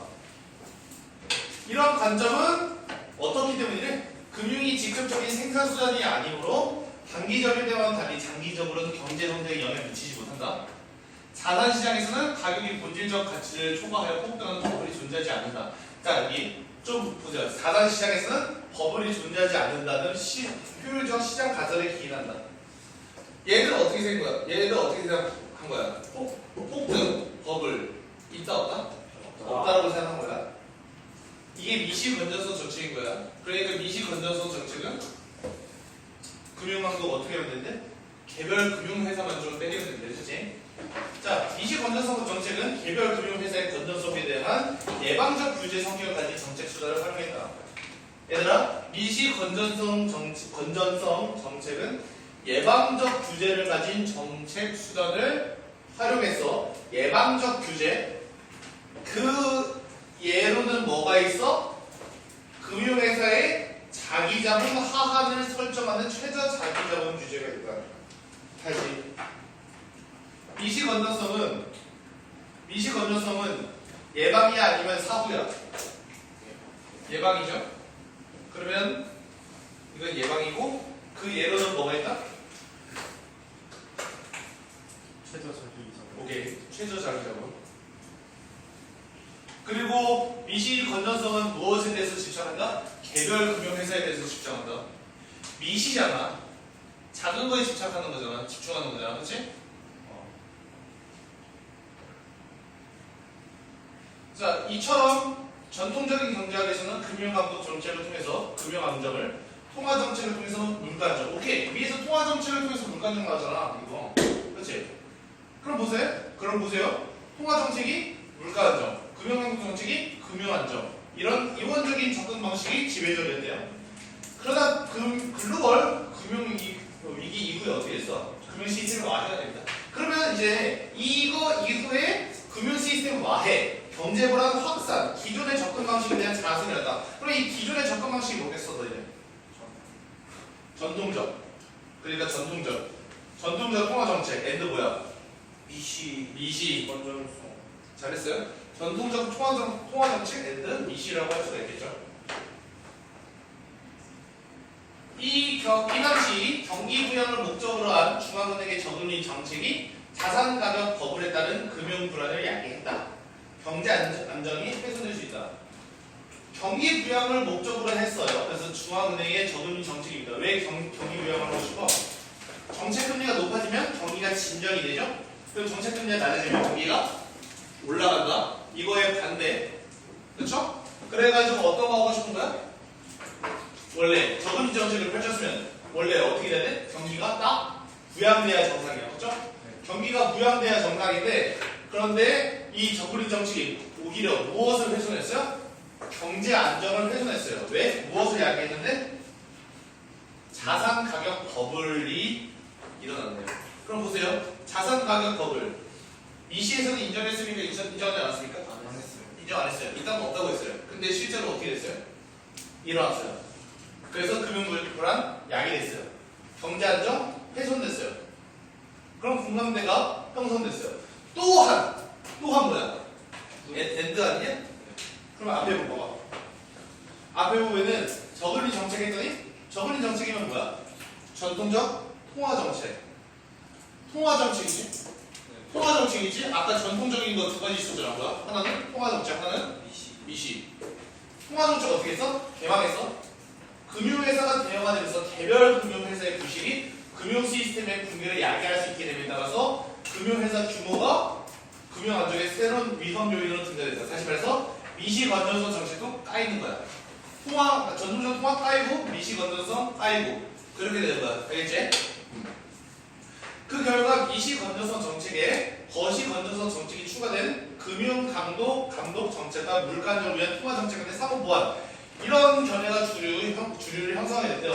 자, 여기서부터 제대로 읽어야겠죠? 여기까지는 뭐 그냥 옛날 이야기 듣듯이 읽고 이러면서 보세요. 거시 건전성이래. 거시 건전성, 그치? 거시 건전성이란 개별 금융회사 차원이 아니라 개별 금융회사 차원은 아까 누구였어? 미시 아니었어? 미시가 아까 뭐랬어? 개별 금융회사를 감독하면 된다고 하지 않았습니까? 그쵸? 근데 그게 안 된대. 이 차원이 아니라 금융 시스템 차원의 위기 가능성이 낮아서 건전한 상태를 이룬다. 말한다. 거시 건전성 정책은 금융 시스템의 건전성을 추구하는 규제, 감독 등을 포괄하는 활동을 의미한대요. 자, 이때 뭐 이런 논리적 기반을 두고 있는데, 봐봐. 거시 건전성 정책은 예방적 규제네. 그러면 미시 건전성과 거시 건전성에 공통점이 있다면? 예방. 오, 좋아요. 이것도 예방적인 거죠. 그럼 보자. 여기서부터 굉장히 안 읽힙니다. 선생님의 논리를 진짜 잘 따라와야 되더라. 정말 딱 집중해야 돼. 이러한 거시 건전성 정책의 목표를 효과적으로 달성하기 위해서는 경기 변동과 금융 시스템 위험 요인 간의 상관관계를 감안한 정책 수단의 도입이 필요하대. 뭐가 필요해? 그러니까 도입이 필요해. 그치? 네. 무엇을 감안한? 상관관계를 감안한. 무엇과 간에? 경기 변동과 금융 시스템 위험 요인. 금융 시스템 위험 요인이 뭐지?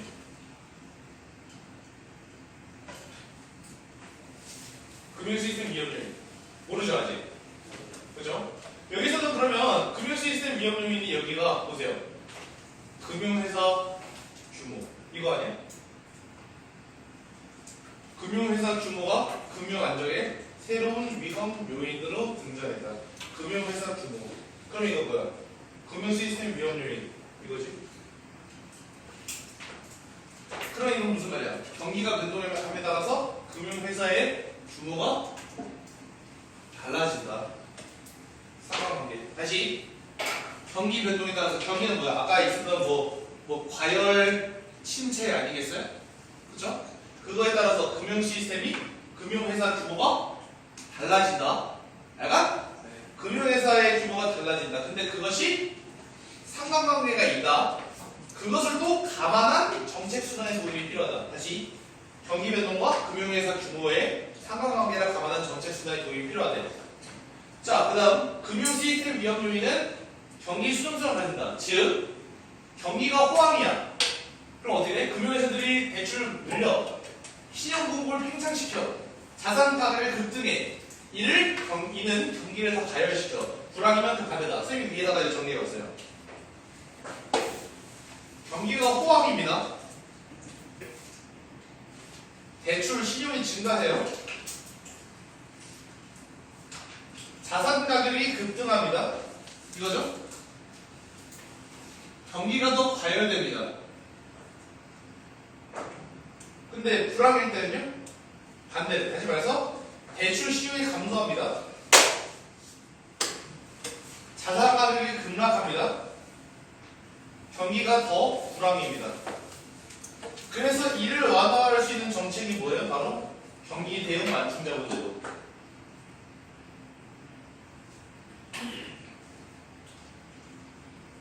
문제도. 아까 미시건 전송에서는 각 회사에 예방차 차원으로 뭐 두라고 했지? 최저 자기 자본. 각 회사에서 최저 자기 자본을 두라고 했어. 그치? 각 회사에서 너희 새끼들아 이만큼은 가지고 있어 라고 하지 않았어? 망해도 이거는 좀 어떻게 할 수 있게. 그치? 근데 거시에서 뭐래? 경기대응 완충자본들 이게 뭐예요? 정책 당국이 경기 과열기에 경기 과열은 뭐야? 대출 막 때리는 그거죠? 최저 자기 자본에 추가적인 자기 자본 완충 자본을 쌓도록 해서 신용 해지가 억제시킨다. 너희들 이거 알아야 돼. 은행이 얘한테 돈 빌려주잖아. 그러면 돈은 어디서 흘러가? 은행이 민기쌤한테 돈 빌려줬어.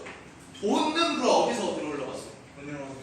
은행에서 민기쌤으로 갔지? 그럼 보세요. 경기 과열기에 뭐 하는 기간이 경기 과열기야? 호황이잖아. 경기 과열기에 뭐 해줘? 대출이 증가해. 다시 말하면 돈이 어디서 어디로 가? 은행에서 사람들로 가죠? 근데 이때 금융회사로 하여금 최저 자기 자본에다가 이건 아까 미시건 전송이죠? 추가적인 자기 자본, 완충 자본을 쌓도록 해. 자본을 더 쌓도록 해. 다시 말하면 대출에 대한 제한을 두는 거죠. 너 대출 좀 그만해라 임마. 사람들한테 대출 좀 그만해. 너 돈 너무 없다. 이런 느낌이야. 불황이잖아. 사람들 다 더 투자하고 싶어 하잖아. 그치? 막 더 투자하고 싶어 해.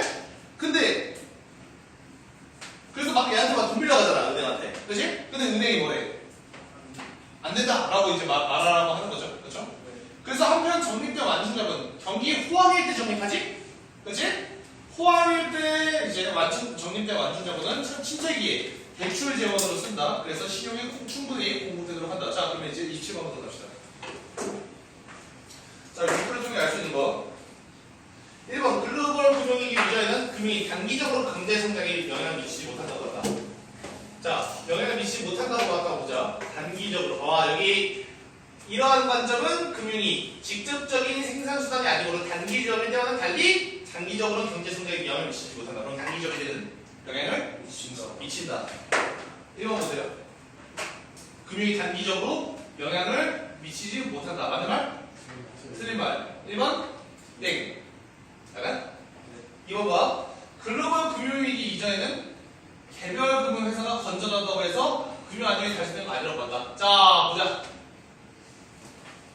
전통적인에서는요, 금융감독 정책이 개별 금융회사의 건전성 확보를 통해서 금융 안정을 달성하고자 한다. 그럼 이거 보세요. 개별 금융회사만 조지면 어떻게 되는 거야? 개별 금융회사만 조지면 금융 안정이 달성이 돼요. 그래서 아니라고 보았다. 이 아니라고 보았다. 땡. 알아? 네. 3번. 글로벌 금융위기 이전에는 정치 침체기는 통화정책과 더불어서 금융감독 정책을 통해서 경기를 부양시켜야 한다. 통화정책과 더불어서 금융감독 정책을 통해서 경기를 부양시켜야 한다. 이거는 언제 때예요? 금융감독 정책을 통해서 경기를 부양시켜야 한다는? 경기 침체기에 금융감독 정책을 통해서 경기 부양시키는 것. 여기 금융회사로 해가지고 정치 부흥하게 하는 거죠. 적립대 완충자본으로. 그러면 이거는 이전이 아니라 이후가 되겠어요. 그래서 3번 땡. 4번. 글로벌 금융위기 이후에 정책 금리 인하가 경제 안정을 훼손하는 요인이 될 수 있다고 한다. 자, 여기 보세요. 보세요. 여기서 정책 금리 인하, 저금리 정책이죠? 저금리 정책이 무엇을 훼손한대? 경제 안정을 훼손한대. 다시 금융 시스템의 붕괴, 경제 안정 훼손. 괜찮죠? 그래서 27번의 답은 4번. 자, 그 다음 글로벌 금융위기 이후에는 경기 변동이 자산 가격 변동을 유발해. 자산 가격 변동은 경기 변동을 유발하지 않는다. 이 말이 땡입니다. 이 말은 어디서 나온 말인지도 모르겠네요. 자산 가격이 이제 변동되면서 거기서부터 또 경기가 변동된다. 그래서 여기 5번에서는 이 부분이 땡이라고 볼 수가 있겠어요. 자, 28번입니다. 기업과 니에 대한 설명. 기업은 미시 건전성 정책, 이해는 거시 건전성 정책. 자, 기업 보자 얘들아. 기업에서 물가 안정을 위해 정책수단과는 별개의 정책수단과는 별개의 정책수단 중에서 금융안정을 달성하고자 한다. 이거 맞는 말이죠. 왜? 금융안정은 금융방송. 그렇기 때문에 별개의 정책수단이 맞죠? 요거랑 다른 이게 이원화되어 있다고 했죠? 그래서 1번 맞습니다. 2번 니은에서는 신용공급의 경기수능성을 완화시키는 정책수단이 필요하다. 신용공급의 경기 수능성은 니은에서 나타난 거죠? 그렇죠? 전통적인 거 말고 새롭게 나타난 거 맞고. 3번 기업은 니은과 달리 예방적 규제 성격. 둘 다 뭐야? 둘 다 예방적이지? 그래서 예방적 규제 성격이 니은과 달리가 땡. 답은 3번. 4번 니은은 기업과 달리 금융 시스템 위험 요인은 니은에만 나온 거죠? 라는 말. 5번 금융회사의 자기 자본을 이용한 정책수단이죠. 그렇죠? 자기 자본 이용했고 기업은 자기 자본만 이용했고 니은은 거기다가 플러스 최저 완충 자본이 뭐 있었나 보네요. 5번 맞는 말. 자 29번 이 진짜 재밌어요. 봐봐 얘들아. 미시 건전성 정책과 거시 건전성 정책과는 정책수단을 운용해서 입장 차이가 존재. 경기가 어떨 때 여기에서는 완충 자본을 오버하도록 하고. 자, 완충 자본 어떻게 하는지 아까? 경기가 어떨 때? 좋을 때, 나쁠 때? 좋을 때. 경기가 호황일 때, 봐봐 얘들아. 예수님 정리 봤어? 경기가 호황일 때는 그래요. 일단 미시에서는 뭐 하죠? 자기 자본 하강 설정이다. 그래서 미시에서는 경기 호황이고 불황이고를 따지지 않았어요. 금융에서. 호황일 때 자기 자본 하강 설정. 불황일 때 자기 자본 하강 설정. 그래서 여기서는 얘들아 봐봐. 최소 수준 이상의 자기 자본을 유지하도록 해서 건전성 확보한다. 자기 자본은 얘들아 뭐야? 자기 자본은 미시야 것이야? 미시지. 그러면 뒤에 미시 들어가면 되겠죠? 그치? 자 그러면 A, B, C에서 B에는 당연히 뭐 들어가야 돼? 거시 들어가면 되겠지. 그럼 거시 미시인 거 찾아. 거시 미시. 쉣. 세 개나 들어가네? 그럼 얘들아 여기서 이제 무엇을 보면 되냐면 A랑 C랑 맞는 거 보면 되겠네? 호황일 때 정립. 그렇지? 호황일 때 정립. 그 다음에 불황일 때 뭐해? 정립한 거? 사용. 그거 부르면 불황일 때 사용, 호황일 때 정립, 불황일 때 사용. 반대네? 이거는? 그렇지? 답은 1번만. 이해가 되고 있어? 네. 좋아. 30번. 힘내 얘들아.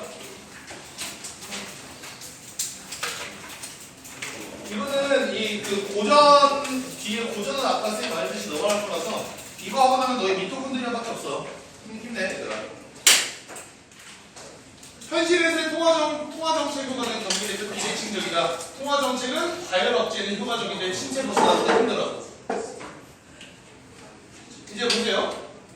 경기 침체 극복하고 싶어요. 경기 침체 극복하고 싶어서 중앙은행의 정책금리 인하를 합니다. 정책금리를 아까 내리면 어떻게 됐어? 정책금리 인하하면은 경기가 부양되게 되겠죠?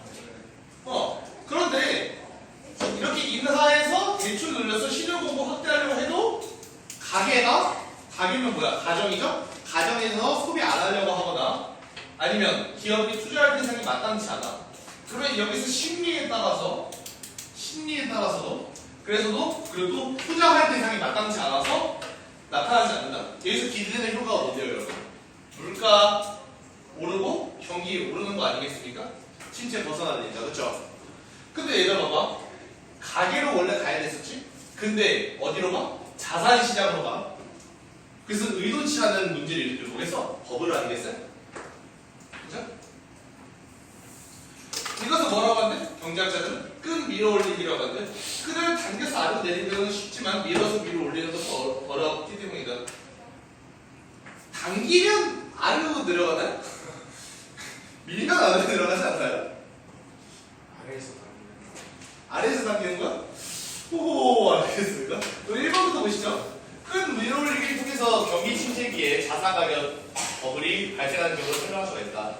경기 침체기에 돈 풀면 그 돈 풀기 어디로 간다? 자산시장으로 간다. 자산시장으로 가면 어떻게 된다? 가격 버블이 생긴다. 괜찮고. 2번 효과는 심리에 따라서 달라질 수가 있다. 뭐? 뭐 소비 심리 위축 그런 얘기 나왔죠? 이거 맞는 말? 3번 끈 밀어올리기가 있을 경우 경기 침체기에 금융 안정을 달성하려면 경기장 완충 자본 제도에 도움이 필요하겠군. 봐봐 얘들아 끈 밀어올리기가 어떤 점에서 노답이라고요? 다시 말하면 봐봐 어떤 점에서 노답이라고요? 정책금리 인하, 대출 늘려 그러면 다시 말하면 신용을 늘려 그러려고 해도 그래도 안 돼. 이게 바로 뭐야? 끈 밀어올리기 효과 아니야? 신용부를 늘리려 해도 나타나지 않아. 근데 여기서 봐봐. 경기대응 완충자본제도는 왜 도입하려고 한 거지?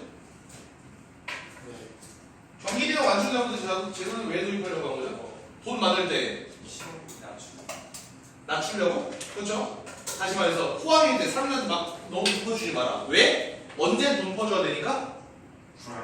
불황일 때 돈 퍼줘야 되니까 호황일 때 좀만 자제해라 아니에요? 근데 여기서 봐봐. 불황일 때 돈 퍼줘도 안 돼. 이건 그냥 노답 현상이라는 거야. 불황일 때 돈 퍼줘도 결국 안 돼. 그러니까 신용을 세상에 막 늘려도 안 돼. 그렇기 때문에 경기대응 완충자본 제도도 여기서는 노답입니다. 이 현상에서는. 그래서 답이 3번. 31번 넘어가고 우리 그 다음에 누가 잠깐 넘어가서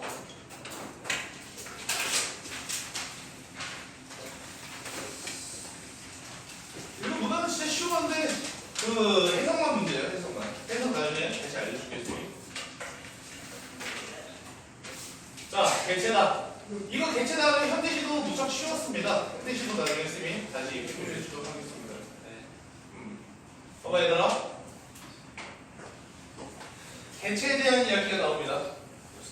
우리 한대의 자동차는 개체라고 하는데 가담물을 개체라고 하진 않는데요. 그 이유는 뭐 어떤 부분들이 모여서 하나의 개체를 이룬다고 해도 개체는 아니래. 유사성은 개체성의 조건이 될 수 없다. 자 일단 여기서 처음 개념. 유사성은 개체성의 조건이 될 수 없다. 개체가 뭔지 알죠? 하나하나. 유사성은 개체성의 조건이 될 수 없다. 가령 일란성 쌍둥이는 DNA 염기설 다 똑같아. 외부 똑같아. DNA 똑같아. 유사성 면에서는 100% 아닙니까? 하지만 동일한 개체? 아니래요. 그래서 부분들의 강한 유기적 상호작용이 그 조건으로 흔히 제시된다. 그래서 여기서 말하고 싶은 건 이겁니다. 부분들의 강한 유기적 상호작용이 그 조건으로 제시되는 거. 강한 유기적 상호작용이 조건으로 제시되는 거.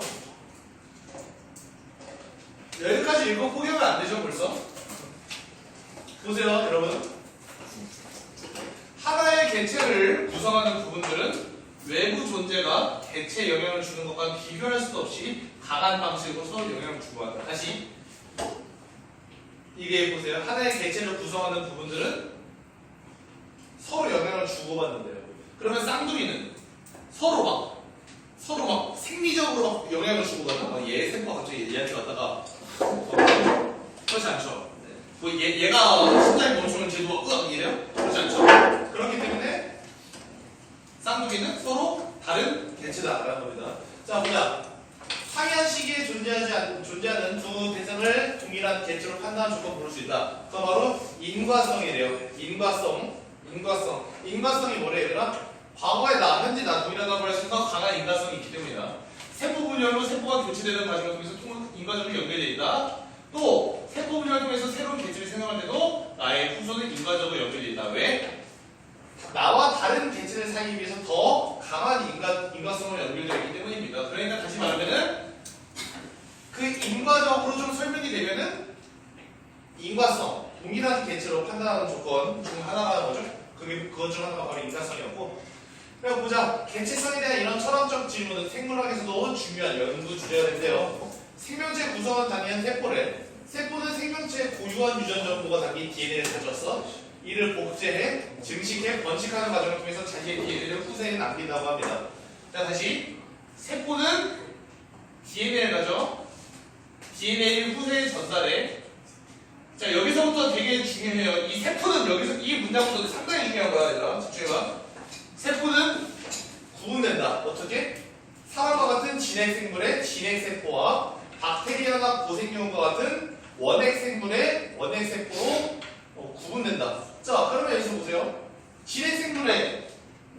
예시는 사람. 그 원핵 생물의 예시는 박테리아나 고세균. 봐봐. 진핵세포는 세포질에 막으로 둘러싸인 핵이 있어요. 세포질이라고 하면은 그 세포 안에 있는 그 세포 안 내용이라고 보면 돼요. 세포질에 막으로 둘러싸인 핵이 있습니다. 그 안에 DNA 있어요. 그 원핵세포는 핵이 없다. 진핵세포랑 원핵세포는 좀 다르네요. 진핵세포는 핵이 있고 원핵세포는 핵이 없고, 또 진핵세포의 세포질에는 막으로 둘러싸인 여러 종류의 세포 소기관이 있다.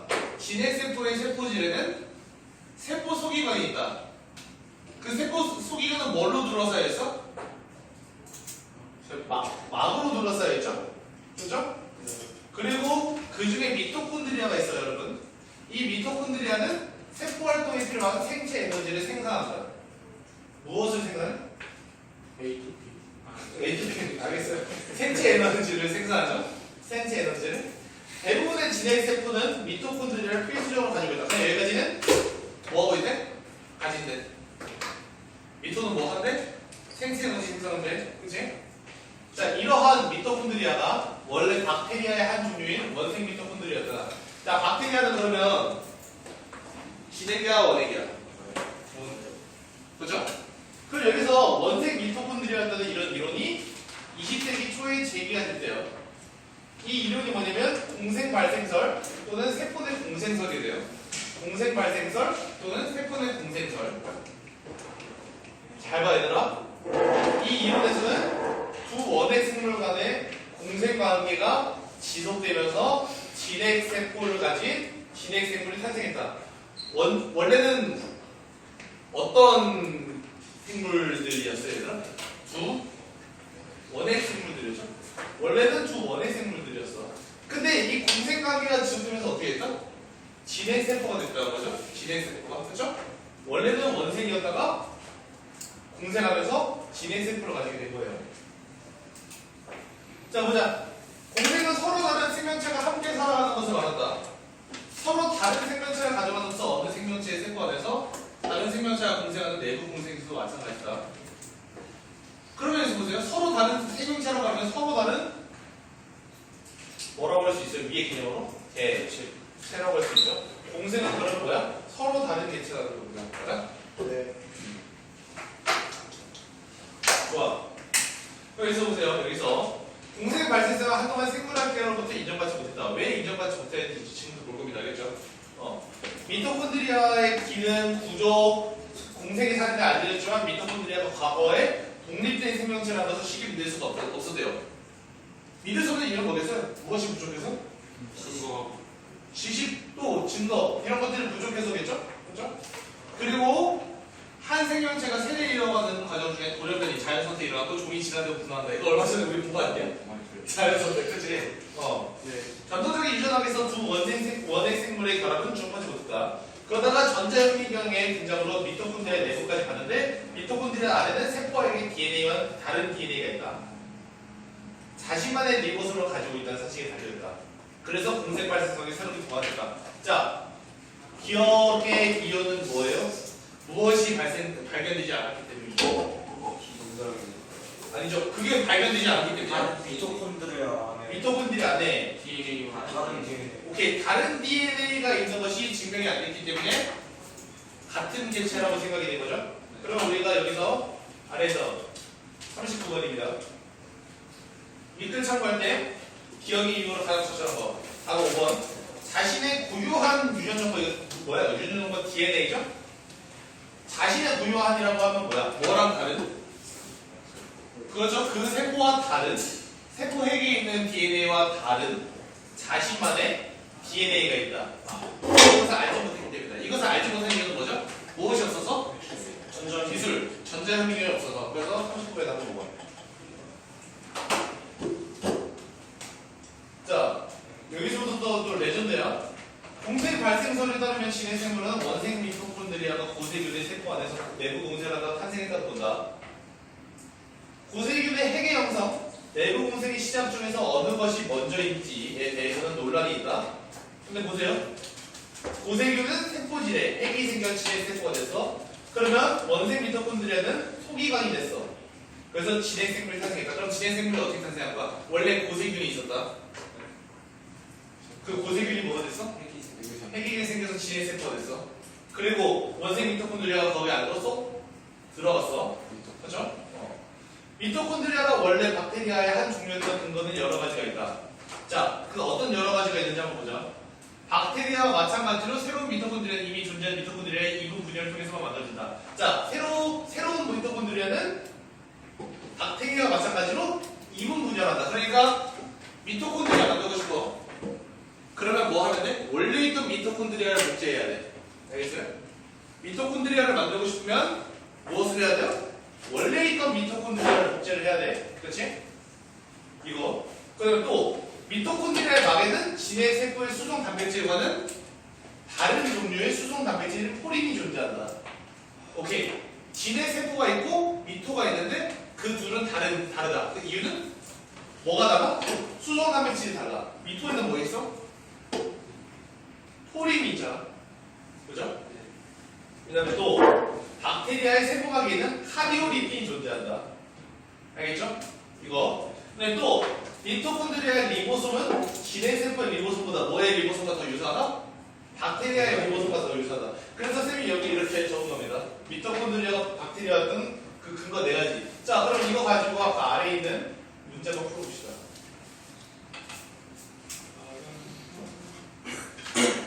이거 딱 이거 아닙니까?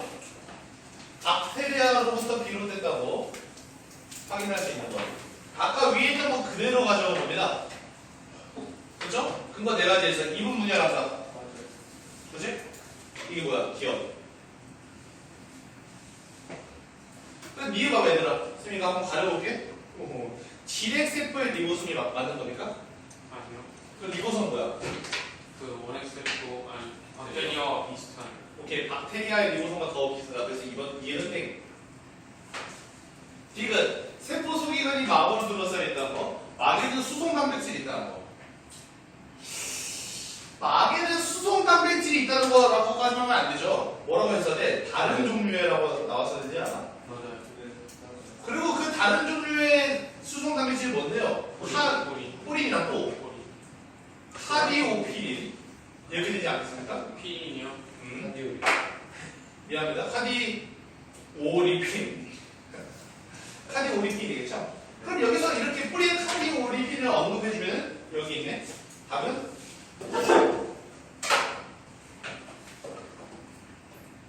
자, 그러면 요거 39분 풀었고, 40분 풀었고.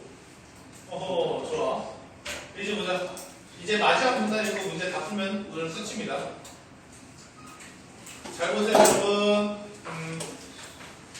여기서 보면은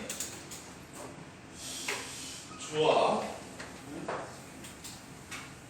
얘들은 지금 맨 마지막 보자. 맨 마지막. 미토콘드리아는 여전히 고유한 DNA를 가진 채 복제와 증식이 이루어진다. 그래도 미토콘드리아와 진핵세포 사이의 관계를 공생관계를 보지 않는 이유는 떨어져서 살 수 없어도 각자의 개체성을 이룰 정도의 유기적 상호작용이 강하지 않으면 공생관계다. 그런데 미토콘드리아랑 진핵세포는요, 공생이 아니라 둘을 다른 개체로 볼 수 없을 만큼 강하대요. 뭐가? 유기적 상호작용이. 그렇지? 그래서 유기적 상호작용이 매우 강하다. 미토콘드리아와 진핵세포는 유기적 상호작용이 매우 강하다. 그래서 그 근거는 진핵세포가 미토콘드리아의 증식을 조절한다. 이거. 또 자신을 복제하여 증식할 때 미토콘드리아가 함께 복제하여 증식시킨다. 요거. 또한 미토콘드리아의 유전자의 많은 부분이 DNA 세포로 옮겨갔다. 요거. 세포에게 DNA로 옮겨갔다. 한 번만 더 하면 오늘 그대로 오늘 10시까지 세미나겠습니다. 네. 그 다음에 또 미토콘드리아에서 이런 대사 과정에 필요한 단백질은 어디서 합성이 됩니까? 미토콘드리아에도 힘이 필요할 거 아니에요? 그 대사 과정에 필요한 단백질은 어디서 합성이 되죠? 세포에게 DNA로부터 합성이 된다. 완전 둘이 하나구나 거의. 미토콘드리아의 DNA에 남은 유전자 대부분은 생체 에너지를 생산하는 역할을 한다. 자, 이걸 가지고 우리 무엇을 풀 거냐면요. 아래에 38번 봅시다. 37번 해야 되지 않아요? 38번부터 한번 보고 37번 봅시다. 자, 미끌에 대한 이해로 적절하지 않은 거. 1번. 유사성은 아무리 강하더라도 개체성의 조건이 될 수 없다. 이거 어디서 나왔죠? 아까? 저희 근데 쌍둥이에서 나왔죠? 그렇죠? 1번 맞는가요? 2번. 바닷물 개체가 아니다. 유기적 상호작용이 없어서. 됐죠? 3번. 새로운 미토콘드리아를 복제하기 위해서는 미토콘드리아 반드시 있어야 된다. 왜? 미토콘드리아는 유문열. 그래서 미토콘드리아로부터밖에 안 나오죠? 3번 맞는가요? 4번. 미토콘드리아의 대사 과정에 필요한 단백질은 미토콘드리아의 막을 통과해서 세포질로 이동해야 한다. 자, 보세요. 미토콘드리아 대사 과정에 필요한 단백질은 미토콘드리아에서 세포질로 갑니까? 자, 이거 이 말 딱 나오는 거 있어요. 미토콘드리아 대사 과정에 필요한 단백질 어디 있어? 저기 저기 있어. 여기 있잖아. 미토콘드리아에서 일어나는 대사 과정에 필요한 단백질은 세포에게 DNA로부터 합성이 돼서 어디로 들어가겠어? 미토콘드리아로 들어가겠죠? 어디서 어디로 가? 그러면 세포에게서 세포에게서 미토로 가면 되겠죠? 자, 그럼 보세요. 세포에게서 미토로 가겠죠? 근데 여기서 뭐래요?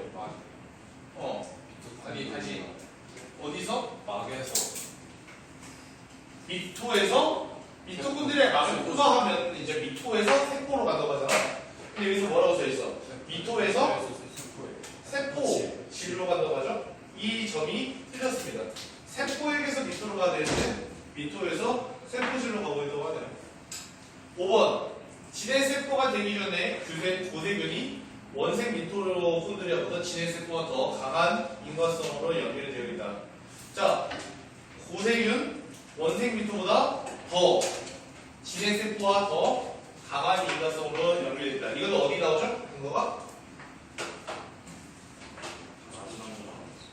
어디요?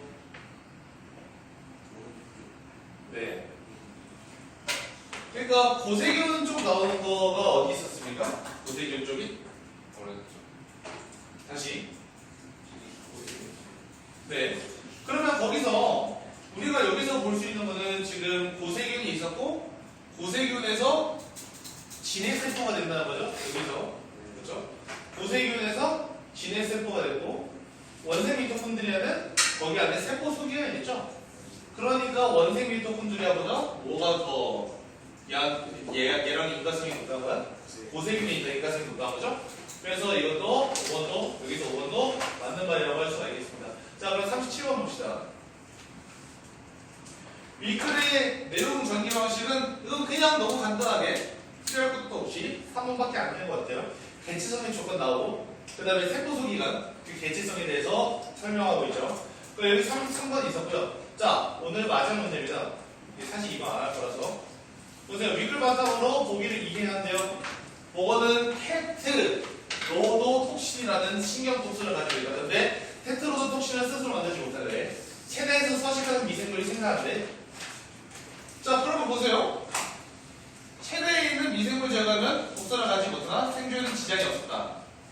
그 둘이 뭐라고 하면 되겠어요? 생존에는 지장이 없고 공생관계라고 할 수 있겠죠. 네. 그 다음에 실험실의 아메바죠.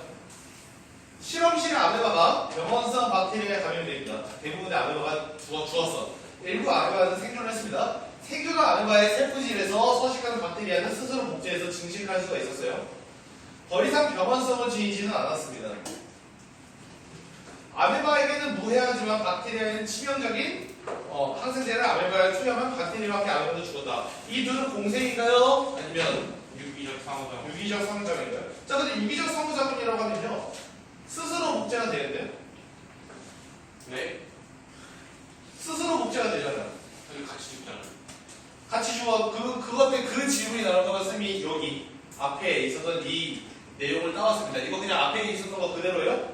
둘이 떨어져 살 수 없더라도 각자의 개체성을 잃을 정도로 유기적 상호작용이 강하지 않다면 그 둘은 공생관계에 있다. 떨어져 살 수 없더라도. 이게 바로 떨어져 살 수 없더라도의 케이스가 되겠죠.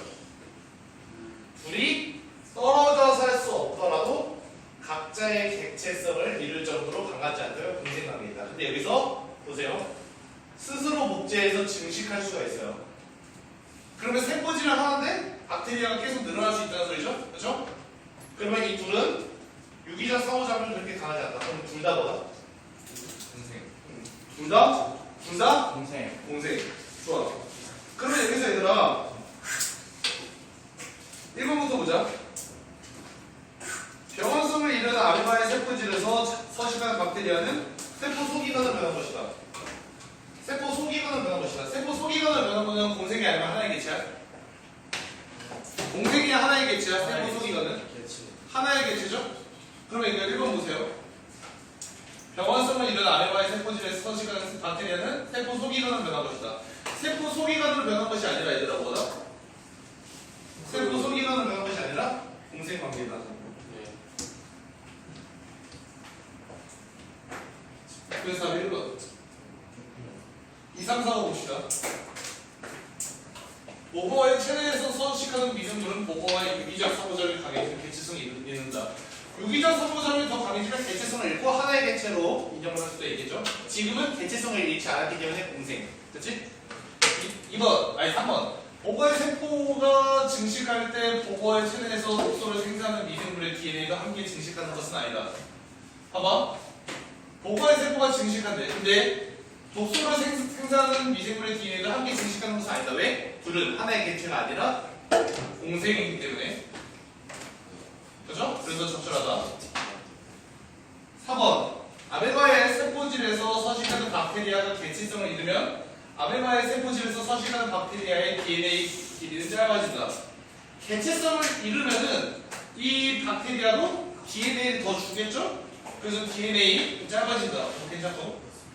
5번. 아메바의 세포질에서 서식하는 박테리아와 아메바 사이의 관계. 보고와 독소를 생산하는 미생물 사이의 관계는 모두 공생합니다. 근데 여러분 여기서 매우 쉽게 답을 더 찾을 수 있는 힌트가 바로 5번에 있었어 얘들아. 1번과 5번은 둘 중에 하나밖에 못 살아남는 선택지입니다. 동생이구나. 5번이 죽었지. 봐봐 얘들아. 2, 3, 4 하신 분들은 논리가 부족한 거야. 선택지 제대로 못 쓴다. 봐봐. 1번과 5번이 왜 둘 중에 하나밖에 못 살아남아? 5번 모두 공생이래.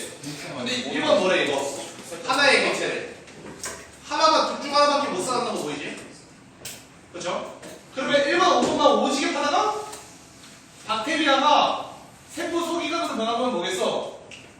둘 중 하나가 증식되면 나머지도 증식돼야지 소기관이 됐으면. 근데 얘는 스스로 복제해서 증식할 수가 있잖아. 그러면 세포 소기관으로 변한 것이 아니죠? 그렇게 우리가 1번을 답을 냈어야 됩니다. 선생님이 문학에 대한 것을 따로 피드백하도록 하겠습니다. 오늘 고생 많았고 너희 이것들을 한번 받아봐. 이것들을 생각해요. 주면은